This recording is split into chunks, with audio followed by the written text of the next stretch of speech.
Rajnu pinch hit home run. No, not in a Rajnu pinch hit home run. I think we'll see a Colton Kessler home run. Wow. Win it, and this game went to a tie.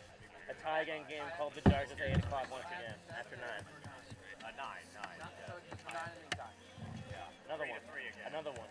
Wow. We love on the mound. Due for a good start, low-key. He is due. My name is Josh Lamora. Hi, my name is Zach Akoska. My name is Donovan Benoit. This is Rob Emery. My name is Zach Daniels. My name is Max Troiani. And you're watching the Birds Broadcasting Network. You're watching the Birds Broadcast Network. A special night it was last night. 350 regular season career wins for Kelly Nicholson. Hello, everybody. Welcome into the Bird's Eye View pregame show from Lowell Park. This guy's Thomas Cinzarella. I'm Scotty Gange. We're excited you're with us today, and most of all, last night, Thomas. What an awesome night that was, huh?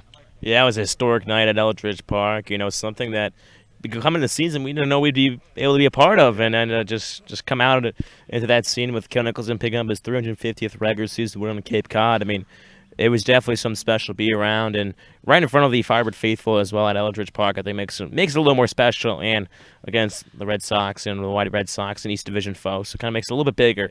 Obviously, Whitey's been tough against the Firebirds, throughout the years and Kelly Nicholson's tenure. So it's again just something really cool to be a part of. Hey, the baseball gods really do work in mysterious ways. I think that it rained for good reason at Hyannis the day before, so that the Firebirds could not play that game, and Kelly Nicholson could get that win at home. I know you've been around the Firebirds family for a long time.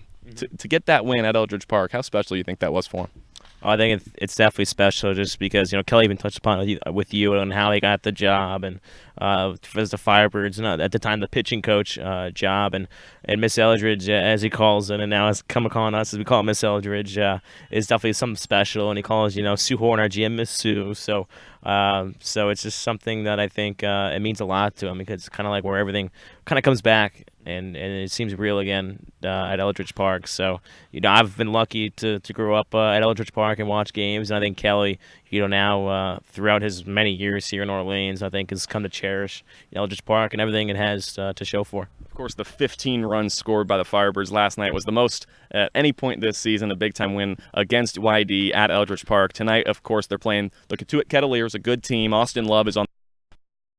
And then also the Birds Broadcast Network. We made a special of people from across the country, from all over, that really impacted, or Kelly Nicholson made an impact on, just them saying congratulations. And most of all, thank you. He's made an impact on a lot of people, Thomas. It's pretty cool, huh?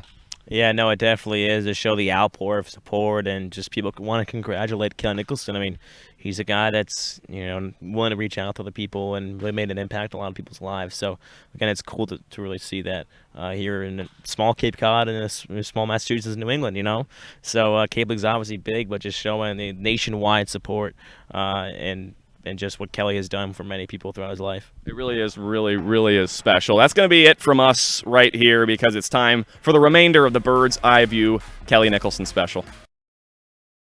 Thomas, thank you. Coach, 350 wins. Congratulations. How does it feel right now for you? Well, hey, it just feels good to get a win. And I was completely unaware of it until you guys made me aware of it, to be honest. Hey, Whitey's good. They've had our number this summer. It was a divisional swing as far as points. So our guys played really well, man. Guys played really well. I don't think anybody expected 15-3, and I thought we were going to have to score some runs tonight to win. But super proud of our guys, man, the way they swung the bats, and some guys threw the ball well tonight. It was nice to see Reed McLaughlin's debut. He did a nice job, and so yeah, it's just good to it's always good to get a win on the Cape. It's hard to win games, man. People don't understand how difficult it is to win games on the Cape. So just extremely proud of our guys. It was an incredible game tonight by the Firebirds, but this accomplishment is out of words. 350 regular season wins through 19 years as a coach here, 15 years as a manager, and afterwards all the players and coaches shook your hand and congratulated you. How special was that for you? That means a lot.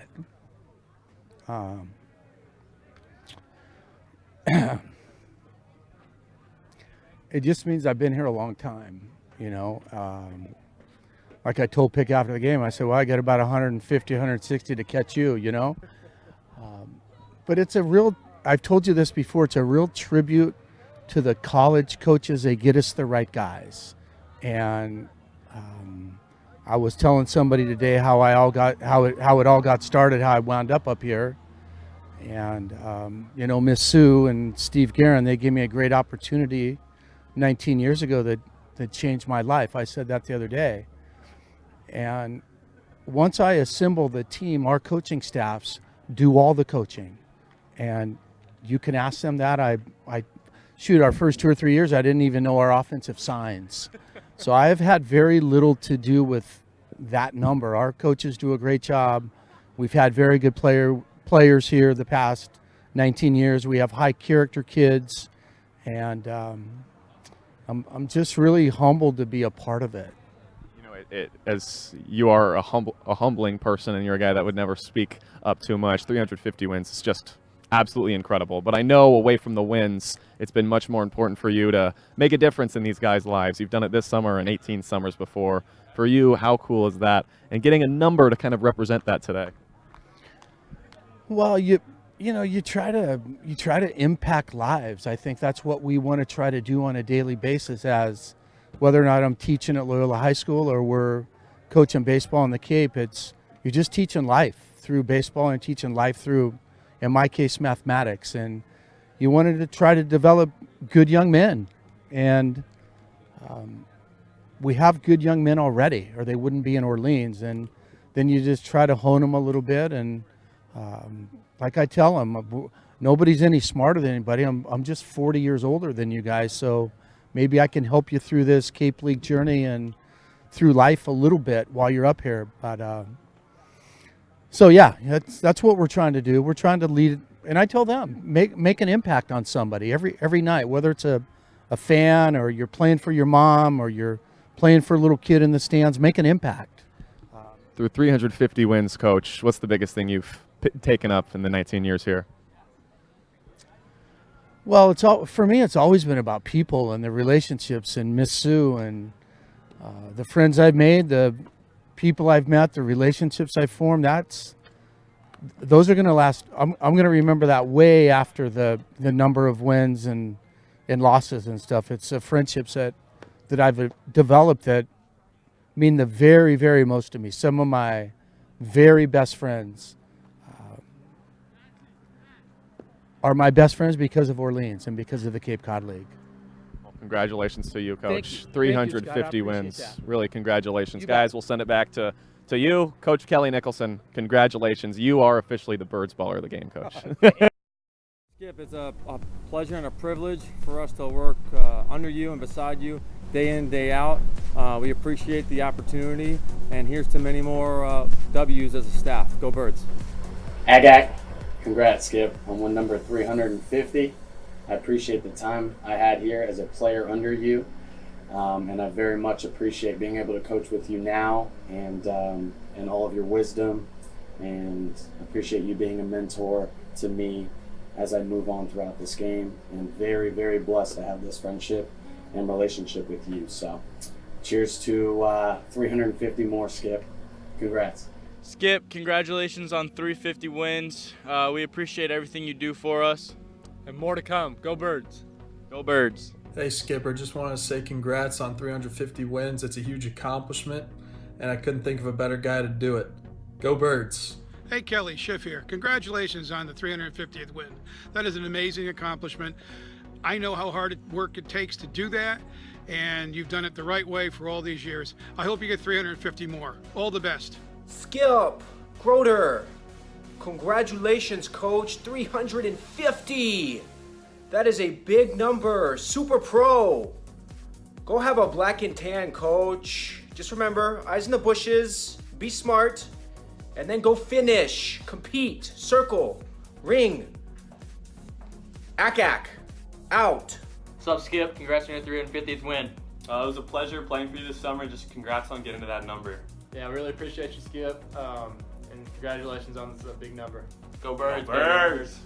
Skip, congratulations on your 350th win in the Cape Cod League. There's more to come, Coach. Go Birds. Hey, Skip. Congratulations on win number 350. It's a tremendous honor. Very thankful to have been on both sides of the Chatham-Orleans rivalry, and thankful for all my time with you in the dugout. You're the man. Congratulations. Just wanted to tell you congratulations on 350 career wins. You're the best, and you taught me a lot about the game of baseball and a lot about being a man. So, ack, and congratulations. Hey Skip, just want to congratulate you on your 350th win in Orleans. Rooting for you guys there in Orleans. Good luck the rest of the way. Left-hander, my man. Congrats on 350. Go Birds. Congratulations, Skip, on your 350th career win. Excited for many more. Go Birds. Skip, congrats on win number 350. We thank you for everything you've done for us. Good luck the rest of the way. Go Birds. Coach Nick, congratulations, man. Congratulations. Hey, I've told many people the only reason I had any success at all was, again, your time with me at Cal State Dominguez Hills. But congratulations, buddy. You deserve it. And go get them, man. Go get another 350. All right, man. Congratulations, Nick. On behalf of everyone at Vanderbilt, we'd like to congratulate you on your latest achievement. I know these types of achievements probably don't hold a tremendous amount of importance to you, but it shows the value of what you've done over the course of the years and how you've contributed to a lot of kids' lives and certainly the Orleans community. So on behalf of everyone up here, congratulations. We look forward to seeing you and Donna soon. Take care, my friend. Outlighter here. Kelly, congratulations. I wish I was there for your 350th win. Big accomplishment. I'm glad I met you 10 years ago. Well deserved. Enjoy the night. Take care. Coach Kelly Nicholson, the skipper. 19 summers, 350 wins. Congratulations, my friend. You are the best guy on the Cape. Love you. Cal, congratulations on your 350th win with the Firebirds. It's a lot of baseball. Well done. Wish I could be there to celebrate with you. Look forward to getting back there soon. Love you. Congrats.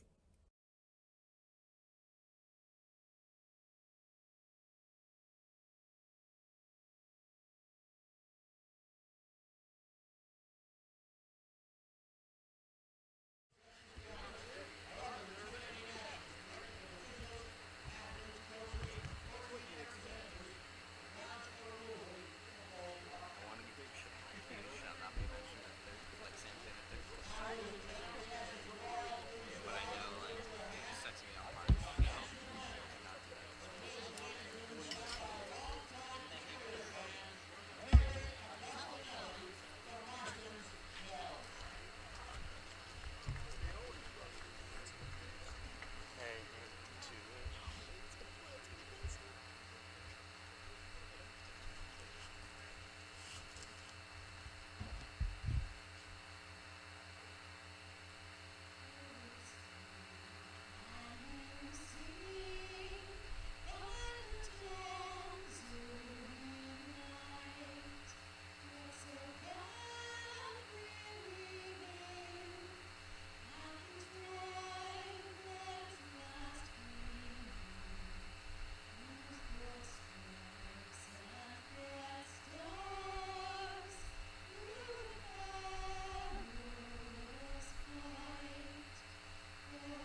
seconds, please.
The Orleans Firebirds hit the road and travel west to take on the Cotuit Kettleers at gorgeous Lowell Park here in Mashpee, Massachusetts. Alongside my broadcast partner, Thomas Cinzarella, I'm Josh White.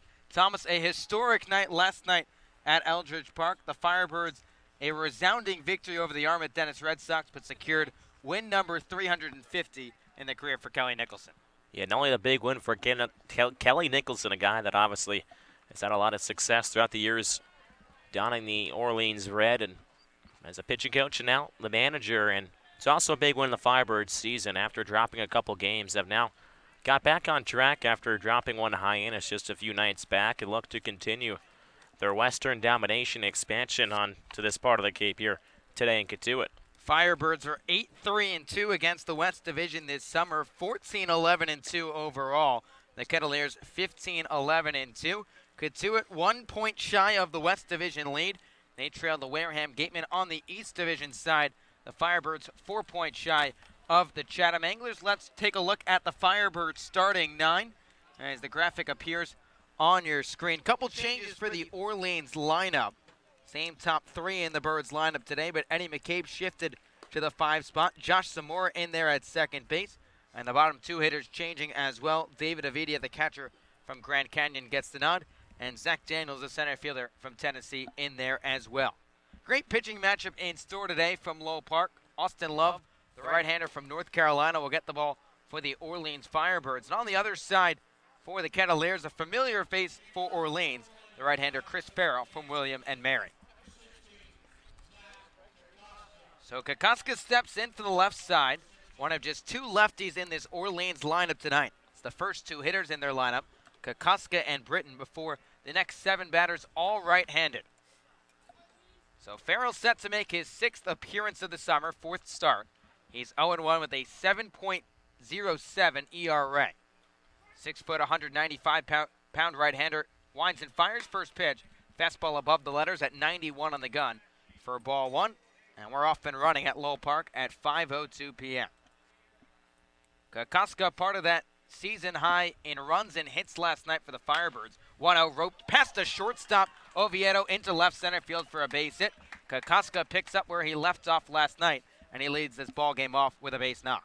Well, Kokoska started out the bottom of the first inning at Eldridge Park yesterday with a single, which was then followed up by an RBI double by Zach Britton. And now, as you mentioned, the first 3 guys in the lineup tonight are the same as was yesterday. So we're hoping that the trend yesterday, the Firebirds' 18 hits in that ball game, continues here today. Season high 15 runs on a season high 18 hits. It was a coming out party for the Firebirds offense. Check on Kokoska at first base, but nothing doing. It's an Orleans offense that ranks 7th in the Cape Cod Baseball League, batting just .241 as a club. But Zach Britton, the DH today for Kelly Nicholson, steps in. First pitch, fastball misses upstairs for ball 1. Britton, a night to remember at the dish an evening ago. First multi-home run performance by an Orleans Firebird. Also picked up a double and drove in 6 runs last night. Runner on first with nobody down in the top of the first. 1-0. Breaking ball dips inside. It's 2 balls and no strikes. So Britton's average now up to 283 on the season. Has 14 RBIs as well. Kokoska aboard at first. 2 for 2 in stolen base attempts. And a scoreless ball game at Lowell Park. Right-hander set from the first base side of the rubber. 2-0. Fastball misses above the belt. And it's 3 balls and no strikes. So Farrell struggling with his command on the home turf. 13 walks in 14 innings for the right-hander from William and Mary. Last pitch 6 days ago against Wareham just lasted 3 innings, giving up a run on 4 hits. 3-0 the count to Zach Britton. Here it comes. Fastball high and tight, ball 4. 4-pitch walk to Zach Britton, and the Birds have the first 2 base runners on. And again, during that couple-game losing streak that the Firebirds had, and then they got back on track, here's really the difference between getting base runners on, stringing hits together, but then also when you get those hits together, having to score them, when he runs on first and second like this, a golden opportunity for the Firebirds in the top of the first here to break open this ball game. It's now Max Troiani, the left fielder from Bentley, an East Division All-Star 1 week from today at Eldridge Park. Troiani hitting .341 this summer. He has been on an absolute tear for the Birds. 3rd in the Cape in hitting, and now Mike Roberts an early visit on the young right-hander. Well, we saw the Firebirds can tack on runs, early and often, as we saw yesterday's ball game. Lanes found a way to strike for 5 runs in the first 2 innings, then really broke it open with a 5-run 4th last night. When you have a 4-5-run inning, that's really going to do it for you if you're the opposing team. Crooked numbers can break the ball game open, and now it looks like a right-hander starting to get loose in the Kettleers bullpen. So it could be a short-lived day for Chris Farrell. First 2 base runners have reached at Lowell Park, but the Birds and the Kettleers scoreless. Farrell set at the chest from the first base side, now steps off the rubber and looks back the runner to second. Let's give you the defensive alignment for the Katuitt Kettleers. The outfield from left to right, Parker Chavers, Christian Robinson, and Robbie Martin. The infield, Matt Mervis at third, Adam Oviedo the shortstop, Nick Gonzalez at second, Mason McWhorter at first, and the catcher is Colton Kessler. First pitch to Troiani, breaking ball misses low and in for ball 1. And Farrell so far just hasn't been able to find the zone really that much. 6 balls, just a 1 strike. And he's put a couple runners on with Troiani, who's coming off a 2-for-4 night at the dish. 1-0, fastball spiked low. It's 2 balls and no strikes. So 6 consecutive balls thrown by Farrell. The Birds saw Farrell earlier this summer in one of the first of the 2 meetings between the 2 sides. Farrell pitched 2 innings out of the pen, gave up 2 runs, both earned on 5 hits. 2-0 the count to the Birds' 3-hole hitter. The pitch. Fastball tails inside. It's 3 balls and no strikes. And Trani's a guy that loves to hit with runners on base. 378 with runners on compared to 267 leading innings off. Trani ahead 3-0, and now a couple other Kettleers get running out to the left field bullpen to get loose. Here's the 3-0. Fastball right down the pipe. It's 3 balls and 1 strike. Let's give you the umpires for tonight. Mark Furtado at first, Mickey Garcia. Mark Furtado calling balls and strikes, Mickey Garcia at first. And Dave, with no last name, is at third. 3-1 the count to Troiani. 2 on with nobody down. Here's the pitch. Fastball misses low, ball 4. So for the second consecutive night, the Firebirds have the first 3 base runners on, and still nobody down. Again, another big spot here. Ray Gill, the slugger from Miami, has some pop in that barrel. Again, if the Firebirds can put a couple early runs here against Katuitt, just trying to stretch it out. Last time the Firebirds were here, it wasn't an offensive type of game, more of a pitcher's duel once again, as most of the Firebirds games are. Again, that resulted in a tie. It was actually a pair of triples from each side. 2 RBI triple by Zach Daniels, and a big-time triple by Araj Anu. First pitch to Raymond Gill. Breaker drops it on the outside corner for strike 1. Gill, first baseman from the University of Miami. 2 for 5 with a double and an RBI last night against the Red Sox. Hitting .222 this summer, 3 long balls and 10 RBIs. Infield's in for Katuitt in the first, 0-1. Breaking ball misses upstairs, and it's 1-1. And it's an interesting choice by Mike Roberts as well with the defensive decision here, because there's, you keep pulling all the infielders in, even though a double play is at hand, just really want to cut off the runner at home. Bases full of Birds, still nobody down in the top of the first, 1-1. Fastball spots the outside corner, and it's 1-2. Farrell will sit with that fastball, 89-92 on the gun. Then we'll flash a curve and a change, as well as a slider. Curveball 79-81, slider about 81-83. So he's got Gill behind in the count 1-2. Trini's aboard at first, Britton off of second, Kokoska 90 feet away. Birds looking to strike first for the second consecutive game. 1-2, fastball fouled back to the screen, and we'll do it again. Ball just about a couple of feet on top of us. Salisa's not back at Eldridge, and ball's going through the netting so far this year. That would have been a scary sight. Glad I still have my head in one piece. So the Birds looking to strike first at Lowell Park with Katuitt and Orleans. Round 3 of 4 between these two sides. Infield in for the Cats, 1-2. Breaking ball above the letters. It's 2 balls and 2 strikes. Firebirds in their road red uniforms, white lettering across the chest, white pants. Katuitt, their pinstripe home unis. White jerseys, that maroon for the Kettleers with white lettering across the caps. 2-2 the count to the cleanup man, Raymond Gill. Here's the pitch. Fastball that Gill's got a beat on, hits it back to the screen, and we'll do it again. Katuitt also Chatham, the other team that wears the pinstripes. Like the New York Yankees, you have to earn your pinstripes, though. Don't know if you ever heard that saying before. I have. Earn your stripes. Earn your stripes. Who's earned their stripes here? We'll see if Raymond Gill or Chris Farrell can earn their stripes with the bases loaded and nobody down. Here's the 2-2. Breaking ball does not break, stays upstairs, and the count runs full. We threw a good breaking ball to start off this AB to Ray Gill, but he's now throwing back-to-back curveballs that just haven't been able to finish enough down in the zone. They kind of staying over the top.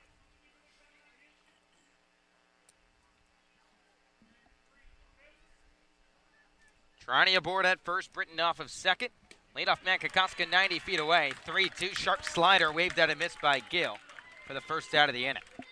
That's a big boost on the mound for Farrell. Obviously, gets one out. Gets the first down. It's a big one as well. As Katuitt looks like they're going to keep the middle infielders in as well with one out. So Mike Roberts trying to cut the run down at the plate. Looks like he's conceding the double play up the middle like you mentioned. Infield in once again for the Kettleers, and a scoreless ball game with one away. Eddie McCabe, the third baseman from Georgetown, digs in from the right side. First pitch from Farrell. Breaking ball sent back to the fence for strike 1. Fence got a little ricochet off here. 78-mile-an-hour breaking ball on the outside part of the plate. McCabe was just late on. Eddie hitting .262 this summer, 9 RBIs after a pair of runs driven in last night. He's reached base in 8 consecutive ball games now. Farrell working out of the stretch, first base side of the rubber. 6-foot right-hander comes set. Here's the 0-1. Fastball tails off the dish, and it's 1-1. Firebirds and Cavaliers scoreless with one away at Lowell Park. Firebirds have not lost to the Cats yet this summer. 3-3 tie, and then a win on their home turf.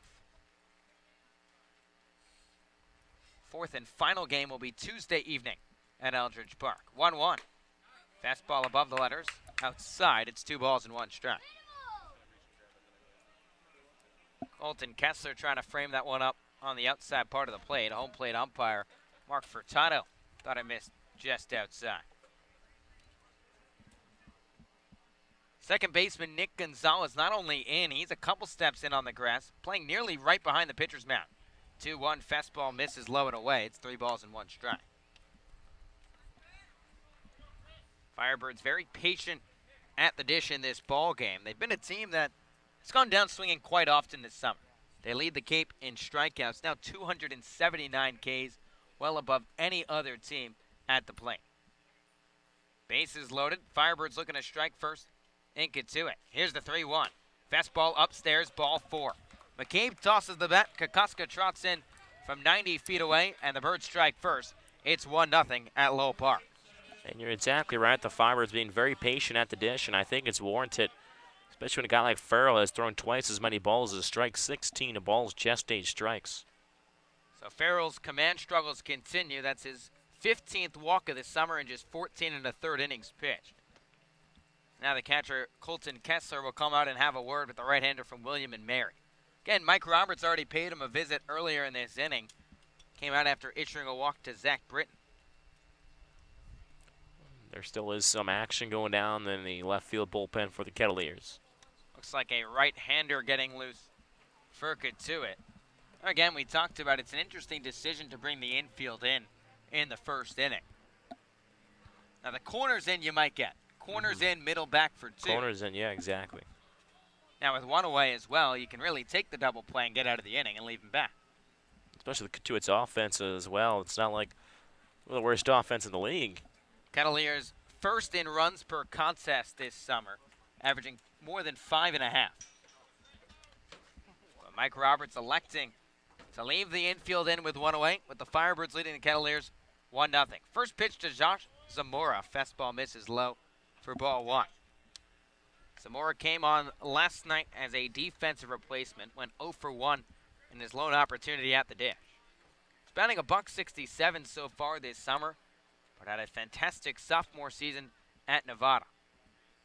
Has shown off the power on the game. 2 homers in the early going. 1-0. Fastball runs outside. It's 2 balls and no strikes.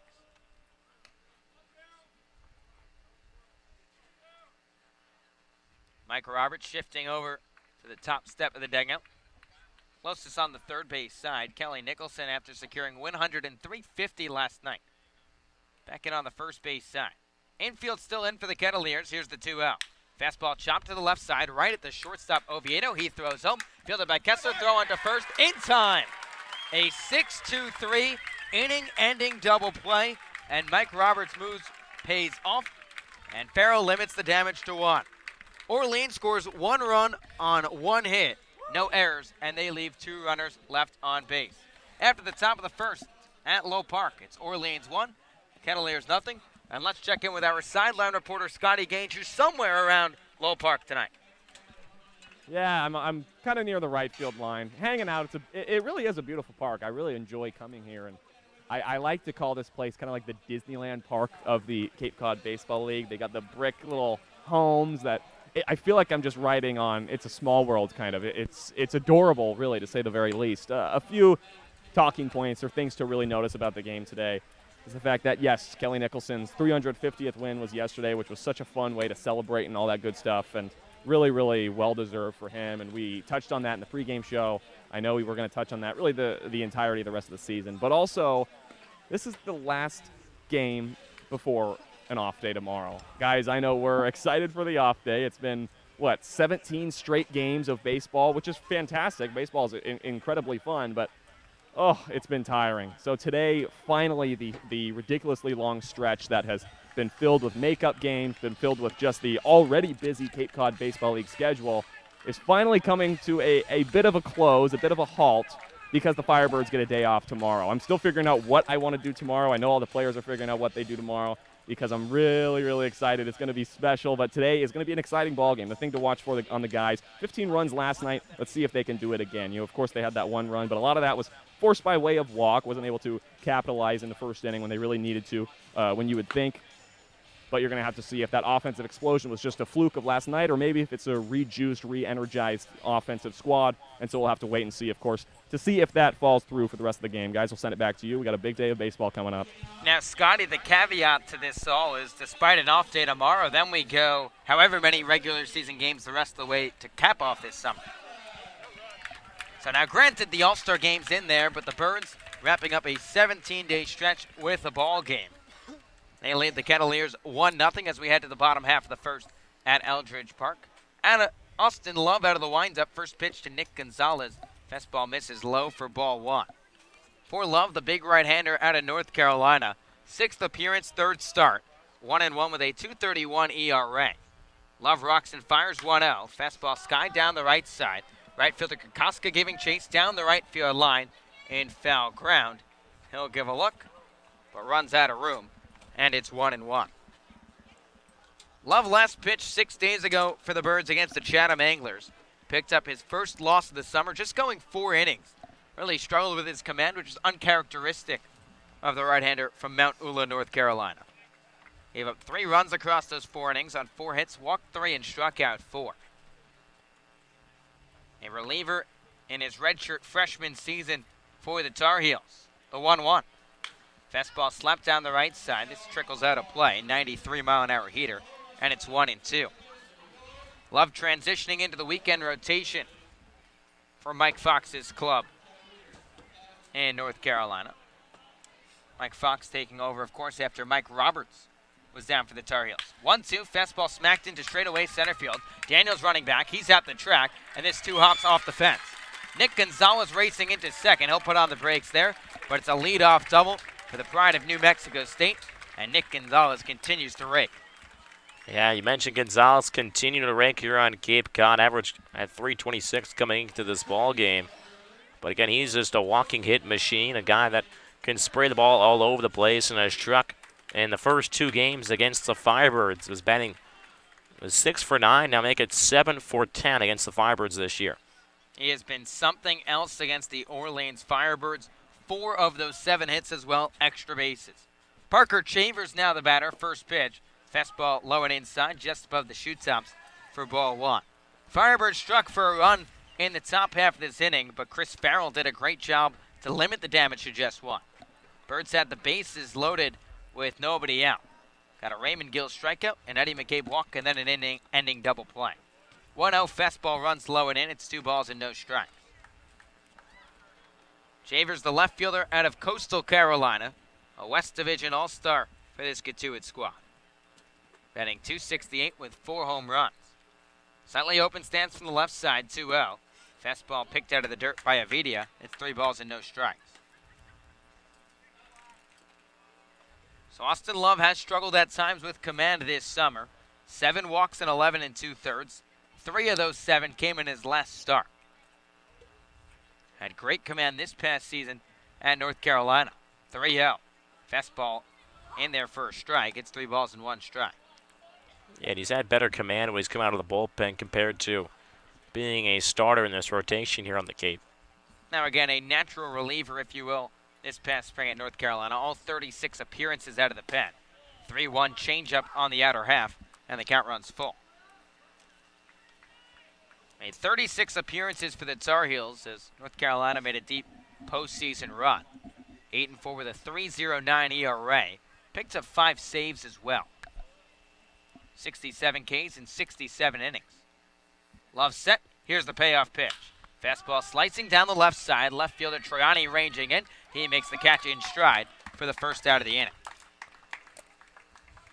A tough ball to read out there, but Toronto makes it easy. Again, the ball you mentioned, it was slicing away from Toronto left fielder with the left-hander Chambers at the dish. Could have dropped in for a base knock, which would have been 2-men aboard for the Kettleers, but Toronto reads it right off the bat, comes in and makes the catch. So Love bounces back after giving up the leadoff double to Nick Gonzalez. Now Mason McWhorter, first baseman from Georgia Southern, will dig in for the first time tonight. Love set. Here's the first pitch. Breaking ball clobbered out to deep right field. Kokoska ranging back. He's running out of room. This caroms off the fence. Gonzalez got a late break. He's charging around from third. The throw goes into second. There won't be a relay. An RBI double for Mason McWhorter, and the Kettleers have tied this ball game up. It's 1-1 here in the first inning. Well, McWhorter got some good wood on that ball. Had a chance to get out, but just stays in the ballpark here at Lowell Park, but it drives in Gonzalez. And again, this is a team that is up there in a lot of offensive categories. A very efficient offense, especially in the Cape League in home runs. They lead the Cape in home runs with 26. They lead the Cape in runs scored at 5.4 per contest.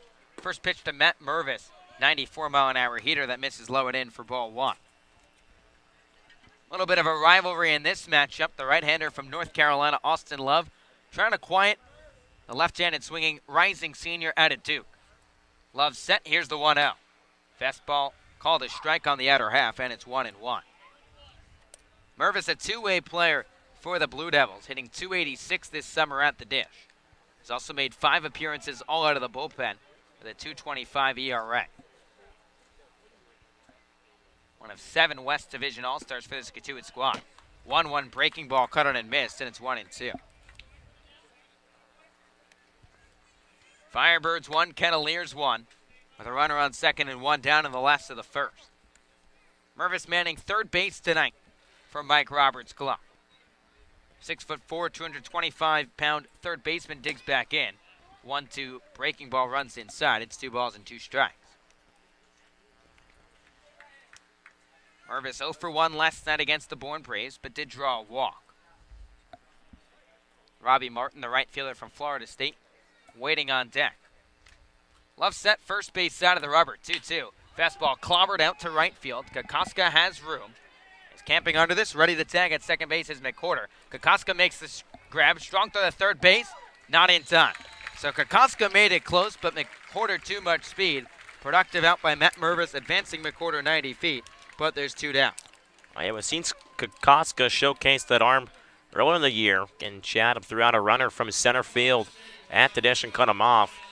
This time makes a very good throw over to third base, but again, you mentioned McWhorter just quick enough to make it in. We saw Zach Daniels back at Eldridge about a week and a half ago in right center make an absolute bullet of a throw to gun down a runner at third. We, of course, saw him on the mound as well and pick up an out. First pitch to Robbie Martin, 94-mile-an-hour fastball painted on the inside corner for strike 1. So Love trying to keep the damage at 1, working quickly. 0-1 breaking ball that has Martin fishing, and there's nothing in 2. Love back on the mound, working out of the windup with a runner on third base. Here's the 0-2. Breaking ball cut on and miss, strike 3. Love bounces back, retires 2 in a row after the RBI double, and the side is retired. Kettleers answer back, however, with 1 run on 2 hits, no errors, and they leave 1 runner left on base. After 1 at Lowell Park, Firebirds 1 and Kettleers 1. You listen to Firebirds Baseball on the Birds Broadcast Network.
Welcome back to Lowell Park. The Firebirds and the Cavaliers tied at 1 as we head to the top of the second and get to it.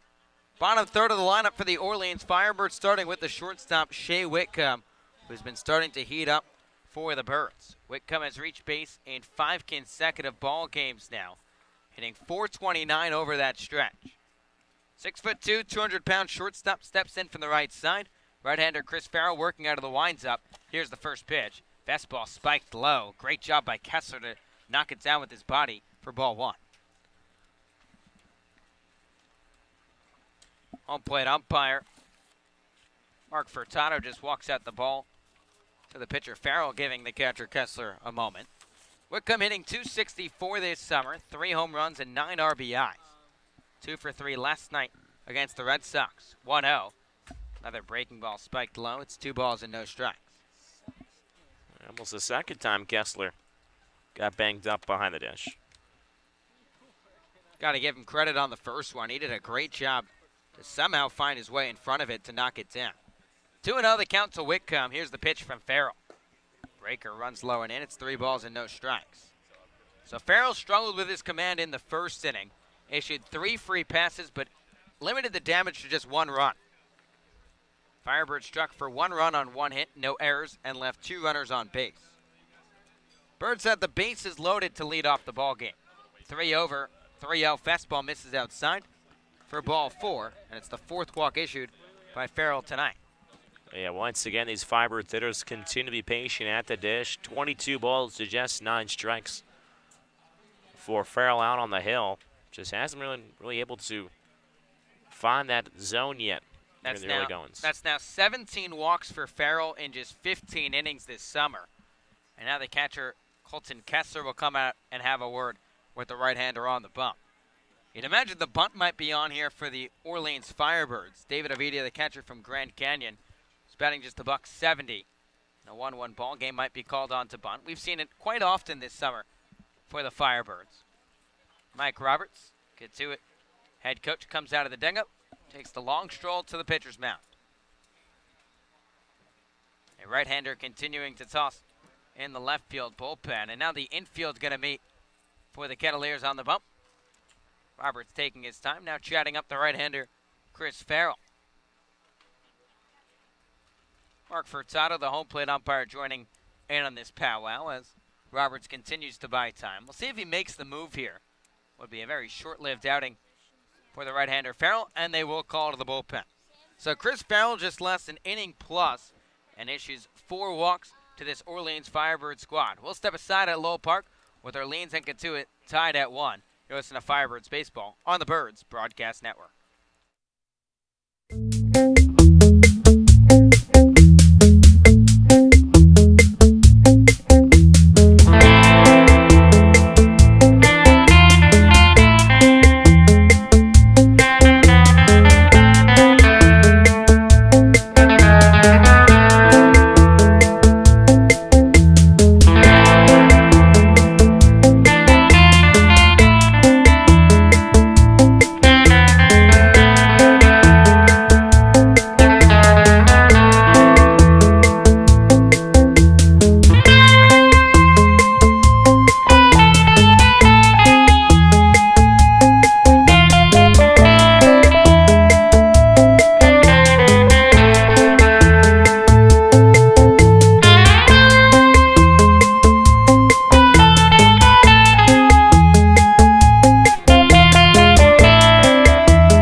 in the top of the second. Pitching change for the Kettleers.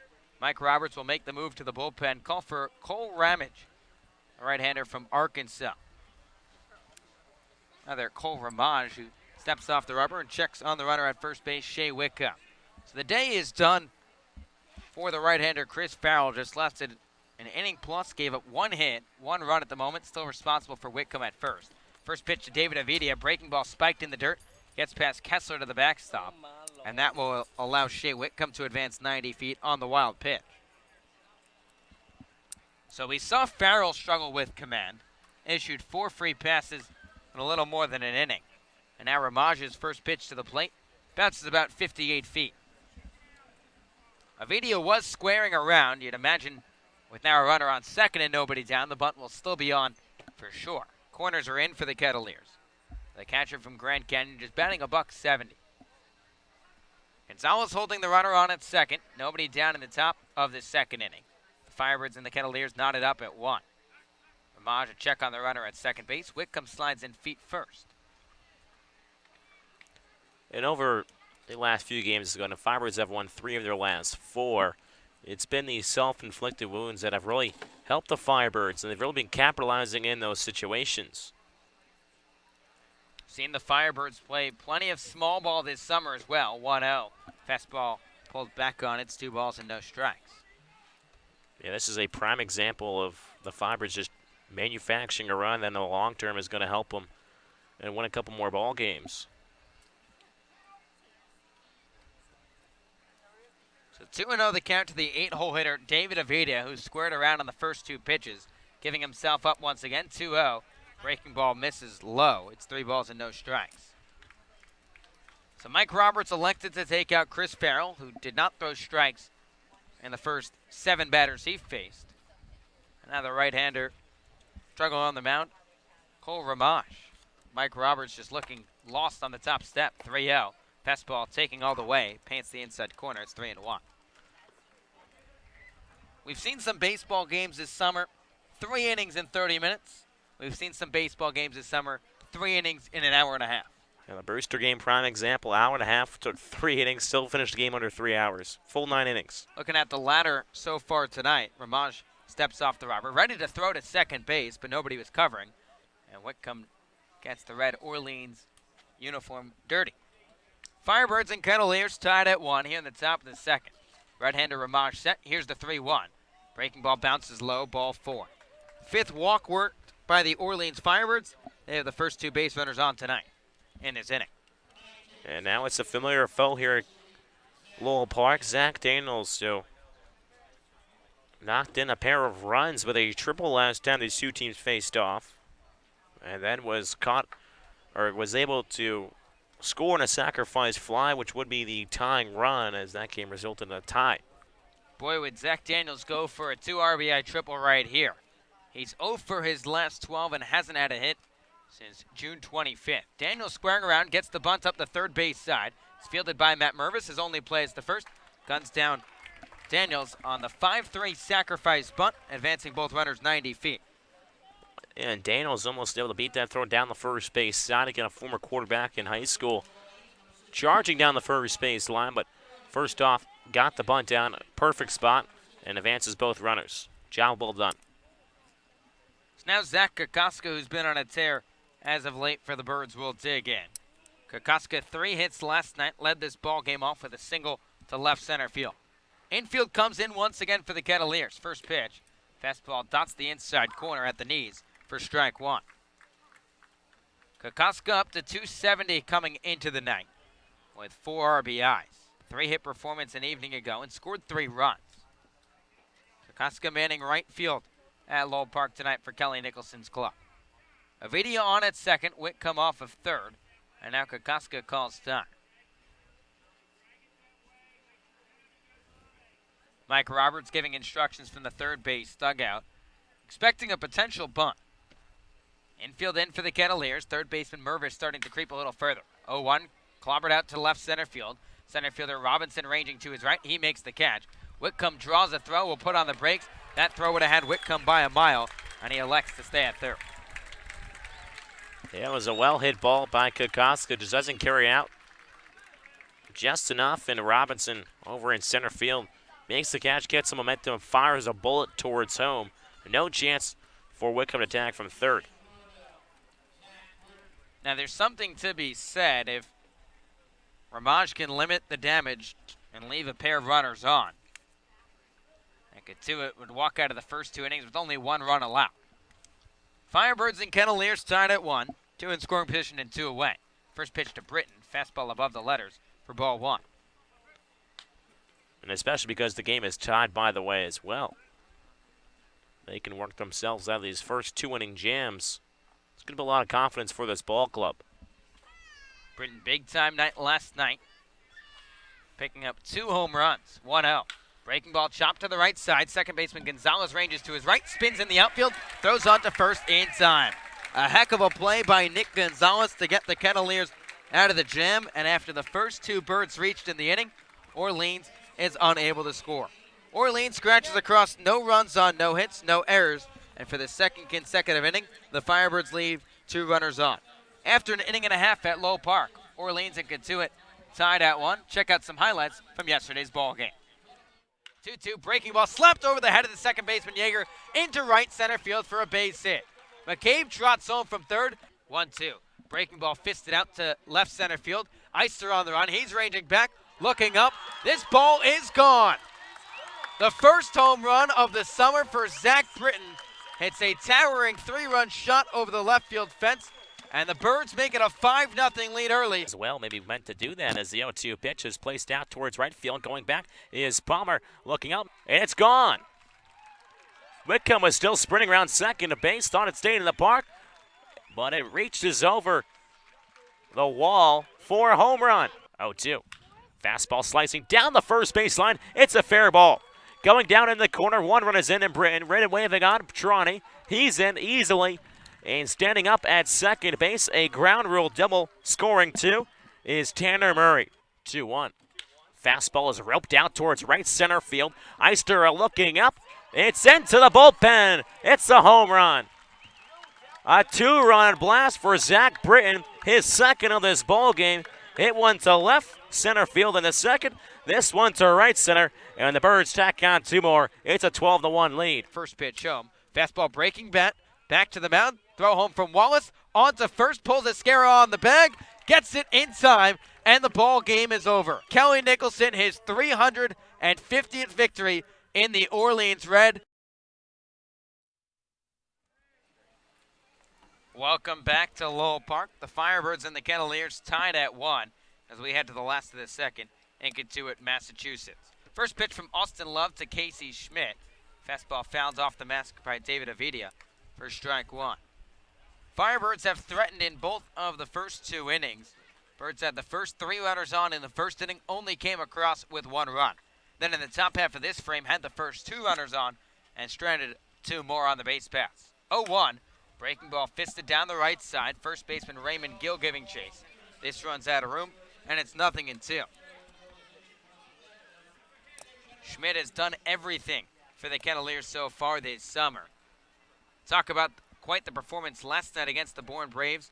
Went 3 for 5 at the dish with a double and a run scored. Then picked up the save going the final 3 2/3. 0-2 from Love. Breaking ball bounces low, smothered by Avidia, the catcher, and it's 1-2. You don't see that very often, a guy who's already in the ball game picking up a save. He's on a tear right now, riding an 8-game hit streak, batting .483 over that stretch. 1-2. Breaking ball ties up Schmidt, waved out and missed strike 3. Second K of the night for Austin Love, and there's 1 away. Well, Austin Love may be building some confidence on the head of the first with a strikeout, starts out the second. And we've seen with a couple of his starts before where you can tell when he picks up his first couple strikeouts, he'll get stronger and stronger as the game goes on.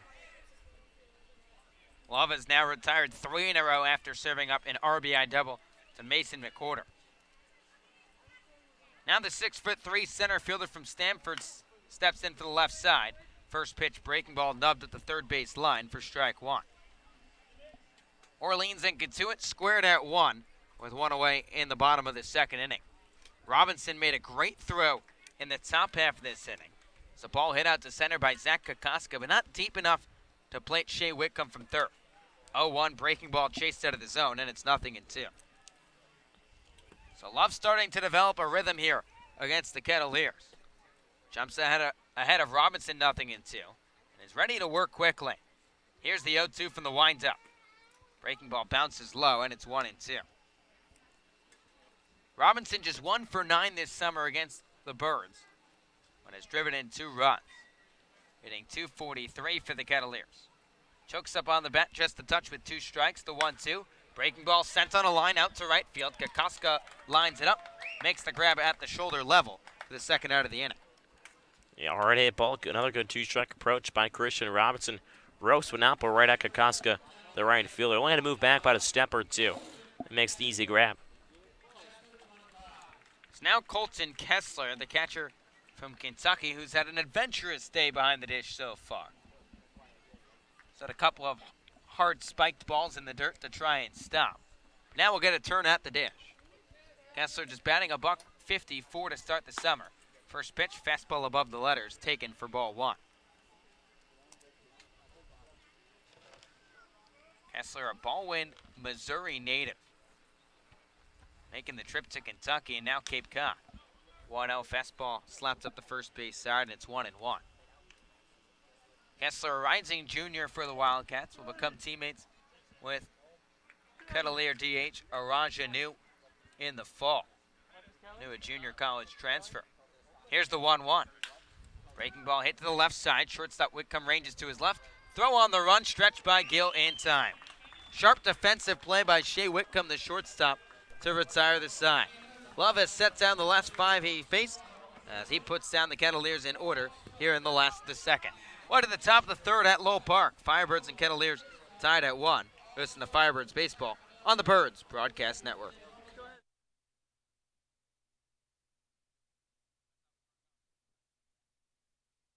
Here's the payoff pitch. Breaking ball in there, called strike 3. Jared Schuster freezes Andrew Eister. Triani chokes up on the bat. 1-1 from the southpaw. Breaking ball shot into shallow right field. The right fielder Cabrera coming on. This bounces down for a hit. Aviti is in from third. 2-2. Fastball at the knees. Ring him up. Strike 3. Skiro paints the outside part of the plate.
Top of the third at Lowell Park. Firebirds and Kettleers squared at 1. And Cole Ramage, the right-hander from Arkansas, will remain in the ball game for Mike Roberts' club. Ramage came on in the second inning after Chris Farrell was struggling with command. Just lasted 1+ inning. And now Ramage will face the heart of this Orleans lineup. First pitch to Max Troiani. Fastball slapped right back into center field for a base hit. Max Troiani, the singles machine, continues to hit. Raises that .341 average with another base knock, his 30th single of the summer. And his on-base percentage has already worked a walk in the first, singles here in the third. Has started to become, I think, a smarter hitter throughout this summer. Guy that's taking a lot more pitches and working a lot more walks as well. It's his 31st hit of this summer, which puts him in the top 5 in the Cape, but 30 of those 31 hits have been singles. Ramage a check on Troiani at first base. He dives headlong in.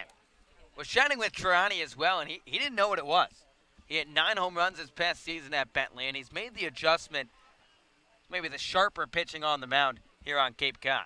First pitch to Raymond Gill. Fastball fouled back off the mask of the home plate umpire, Mark Furtado, for strike one. So it seems like everybody behind the dish is taking a beating today. Think we would too if this fence was not in front of us as well. Just elevate my glove out there, the hand-eye coordination skills. Now the contact's in today, Thomas. The contacts are in. So let's hope the hand-eye coordination would be up to par. Oh, it's always there, even without the contacts. Runner on first, nobody down in the top of the third. 0-1 fastball dots the outside corner at the knees. Gill doesn't like the call. It's 0-2. Ray has had a good eye at the plate so far this summer. 12 walks in now 21 games. He ranks in the top 10 in the Cape in free passes. But behind in the count, 0-2. First baseman from the University of Miami, sporting no batting gloves tonight. 0-2 fastball off the dish, and it's 1 ball and 2 strikes. Trani, good speed at first, 3 for 4 in stolen base attempts this summer. Was a perfect 17 for 17 at the D2 ranks this past spring. Infield shifted up the middle for 2. First baseman McWhorter holding on Troiani. Right-hander Ramaj set, now checks on Troiani at first base. Trani dives head back in. Eddie McCabe, the third baseman from Georgetown, to follow in this inning for the Firebirds. 4 of the first 5 birds in this lineup reached base their first time up. 1-2. Fastball high chopper over the pitcher's mound, right to the shortstop Oviedo. Steps on the bag himself, throws on to first for 2 away. Well, Taylor made double play up the middle as Oviedo does it himself. And then could do it quickly as 2 down here in this half inning. So the second twin killing tonight turned by the Kettleers. Erases the runner on base for the Birds.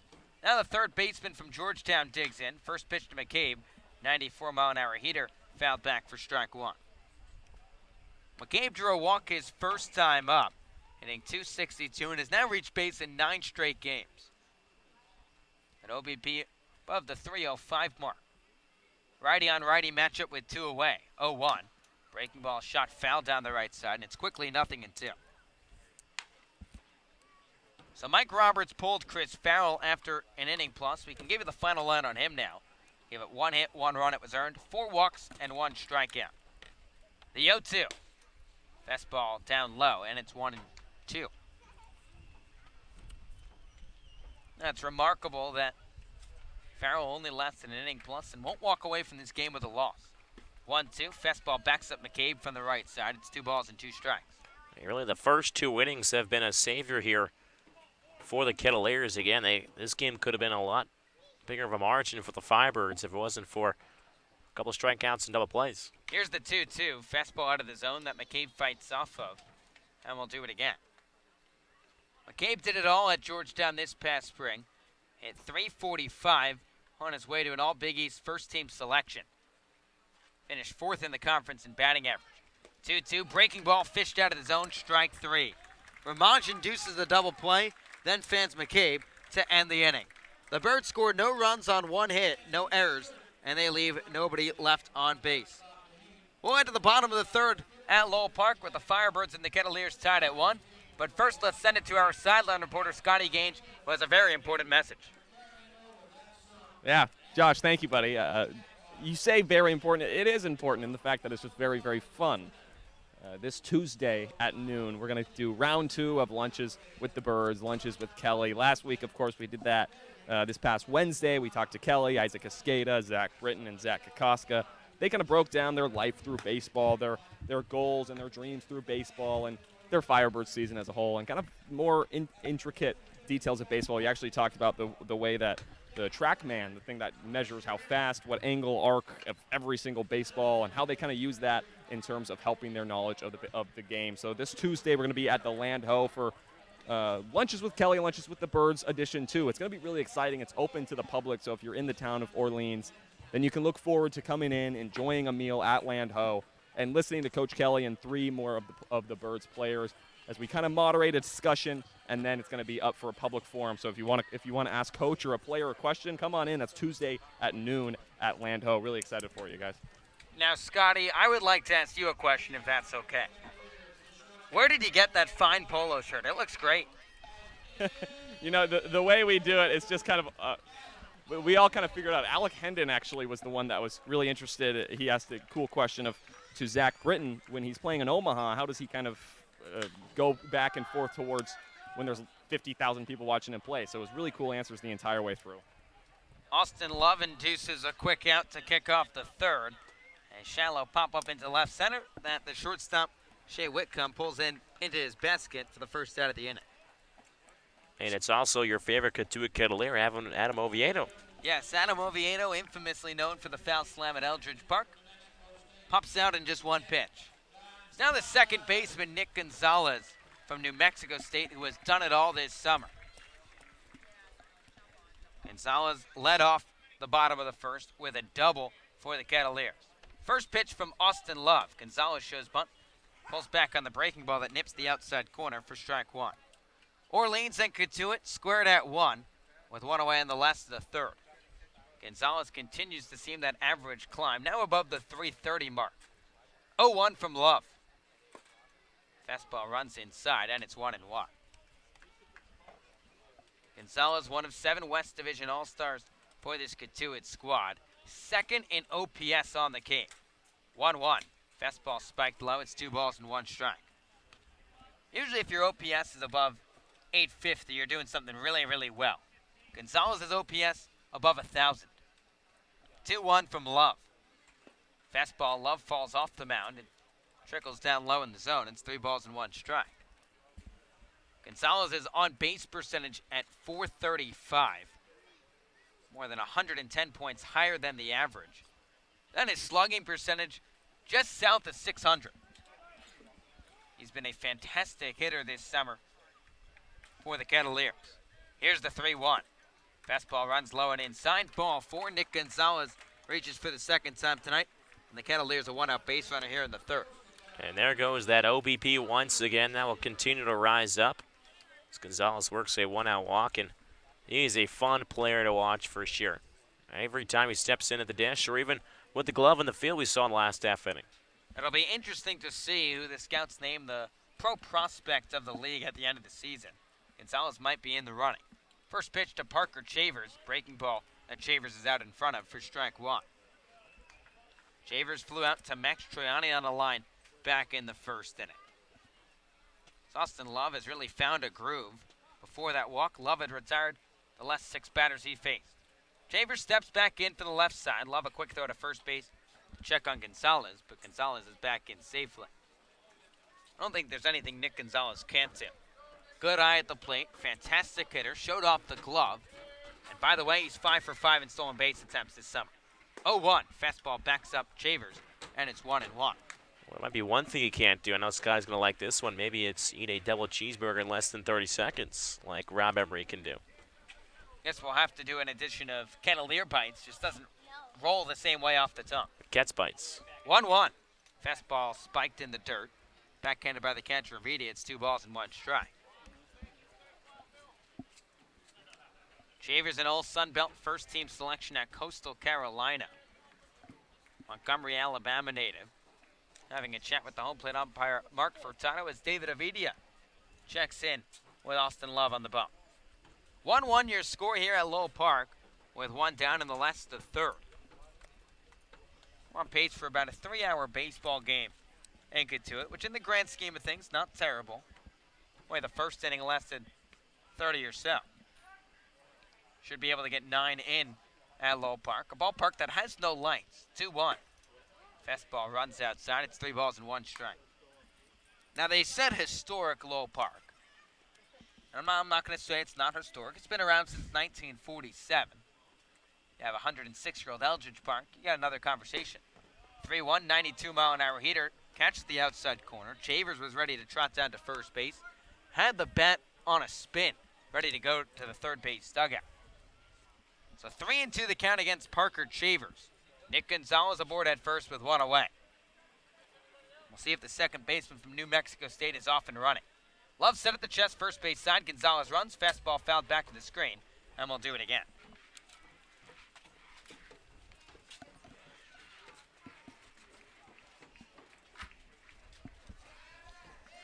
So Love is starting to find his command at Lowell Park. working meticulously with a runner on base. 42 pitches now for the right-hander from North Carolina. Here's the 3-2. Fastball roped to the right side, could be two, fielded by Zamora, shuffles it over to Wickham, on to first, a 4-6-3 inning-ending double play.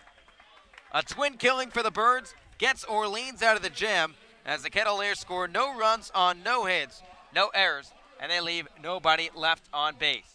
After 3 at Lowell Park, the Firebirds and the Kettleers are knotted up at 1, and instead of seeking Scotty, it's time for another game of seeking Skip, as Scotty goes to find Kelly Nicholson, the 15th-year Orleans Firebirds manager, who picked up career win number 350 last night. As Scotty is working his magic, Kelly Nicholson is working his way out of the first base dugout, and let's send it over to Scotty Gaines. Thanks, guys. Coach, a few double plays on offensive side, and to get one defensively, how great was that to see? Yeah, that was good, man. That ball was smoked. He made a nice pickup, made a nice feed to Whitty, and good to get 2 on that. 17 straight days of baseball, and this is the last day of a very long streak of baseball.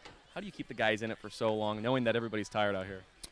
Well, I don't think we don't teach energy and effort and motivation out here. That should be in their baseball DNA, and they know that they're going to get a dose of this next year in pro ball. We showed them a text we got from Mark Hallberg, who's managing up in Salem Kaiser with the Giants, and they played 25 straight, had a day off, and then went 26 in a row. So it was, I'm no math guy, but I think that's 51 out of 50. You are a math guy. 51 out of 52, and in a stretch, 7 days, they had 3 overnight bus trips. So 17 in a row is not bad. It's all relative. It's not bad compared to that. Thanks so much, Coach. Yeah, Good luck the rest of the way. Appreciate it. Thank you. And thank you, Scott. Again, that was our sign reporter, Scotty Gaines, with Kel Nicholson here at Lowell Park. At the end of 3 here, now moving to the top of the 4th inning. It's still a tie ball game at 1 between the Orleans Firebirds and the Katuitt Kettleers. Thomason's Religion alongside Josh White here at Lowell Park. As Josh Zamora, who fielded that a rocket of a ball at his feet and started the double play, will now lead things off for the Firebirds here at the top of the 4th. First pitch, fastball catches the knees for strike 1 on Zamora. Again, Cole Ramash back on the bump for the Kettleers, now working on his 3rd inning. 0-1 fastball is dribbled out towards shortstop. Oviedo fields it, sets his feet, throw across in time as McWhorter is able to maintain his left foot on the first base bag as he was pulled off the bag just a bit, but Zamora is retired. So both sides have kind of settled down after a hectic of a first inning or 2. A lot of walks being issued and a lot of base runners reaching. Just 4 hits combined, 2 apiece in this ball game. First pitch of Shea Wickham comes up and in for ball 1. Thomas, it's funny how that works. You would think after the first inning might be a slugfest, long ball game, and then both pitchers really started to settle in. 1 out from Hermanch. Pitch misses inside, count 2-0. I guess for Katuitt, it took a change to the bullpen, whereas Austin Love started to consistently find the strike zone more. It's crazy how Cape League baseball can work sometimes. 2-0 from Hermanch, back in it, and skips to the on-deck circle on the Orleans side. Off the mid of Kessler, count 3-0 on Wickham. Wickham a busy day yesterday at Eldridge. Collected 2 base hits, including a home run over the right center field fence. Ramash from the windup, 3-0. Fastball at the belt at 88 miles an hour is in there for strike 1. So Ramash trying to work backwards in this count after falling behind 3-0. Count 3 balls and a strike. The 3-1. Fastball hits off the knee pad of Kessler towards the Firebirds on deck circle, but it's ball 4 as Wickham trots down to first. Again, as Scotty Gaines mentioned to Kelly Nicholson, Game 17 of a 17-day stretch. Off day tomorrow for the Firebirds before they go back at it for probably the remainder of the season. So 1 down, runner on first base. David Avita, the catcher from Grand Canyon, steps in from the right side. Throw on over to first as Wickham dives back and easily head first. Kelly Knock shouting out to Mark Hallberg, the former assistant coach on his staff here. We might get a stretch like that where we get 25, then an off day, then 26 in a row. My favorite part of that interview, by the way, Kelly Nicholson saying, I'm not too bad at math. I'm not a math guy. Obviously, the irony there. Of course, Kelly Nicholson, I believe he teaches geometry out in California at high school. Check back over at first at Shea Whitcomb. He's back in head first. No balls and one strike on David Avidia, catcher for the Firebirds tonight. No batting gloves from the right side. The 0-1. Fastball is flown out towards left center field. Chambers on his run out there. Gives way to Robinson out in left center field, who can't center it and makes the grab for the second out.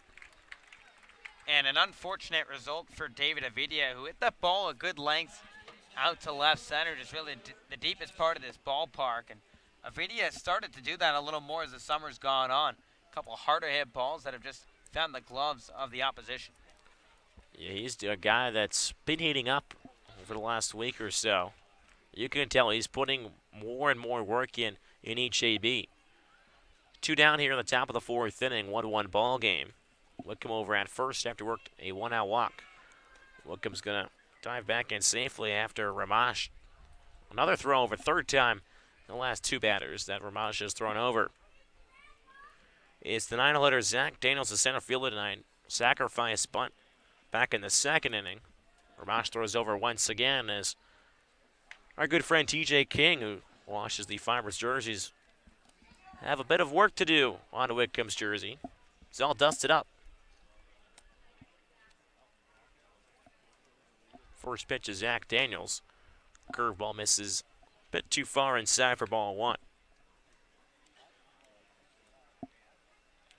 Each team here in Cotuit scoring in that first inning a run apiece, and then it's been quiet ever since. Daniels trying to put the Firebirds on top here. 1-0 pitch off the edge of the barrel. Gets up, through the infield and center field for a base hit. It dribbles right over the second base bag, past the diving Adam Oviedo, and the Firebirds now have 2 base runners on with 2 down. Good piece of hitting by Zach Daniels. Didn't try and do too much, just sent it back where it came from.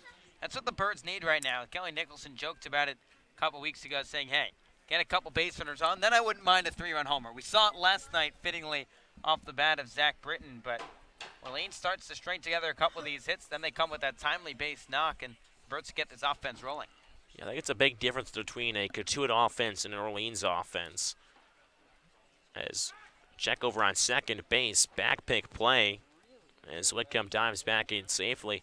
You mentioned Cotuit leads the Cape League in home runs, in runs per game. Not the highest hitting average team, but we always mentioned with the Firebirds, a lot of their home runs are solo blast. They're not the 3-run home runs or grand slams that maybe Cotuit has. First pitch is Zach Kokoska's flown out towards straightaway center field. Robinson has some room back there in center. Camp Sunderland makes the grab for the 3rd out. So the Firebirds make some noise here in the 4th inning, but they score no runs on a 1 hit, no errors, and 2 men left on base.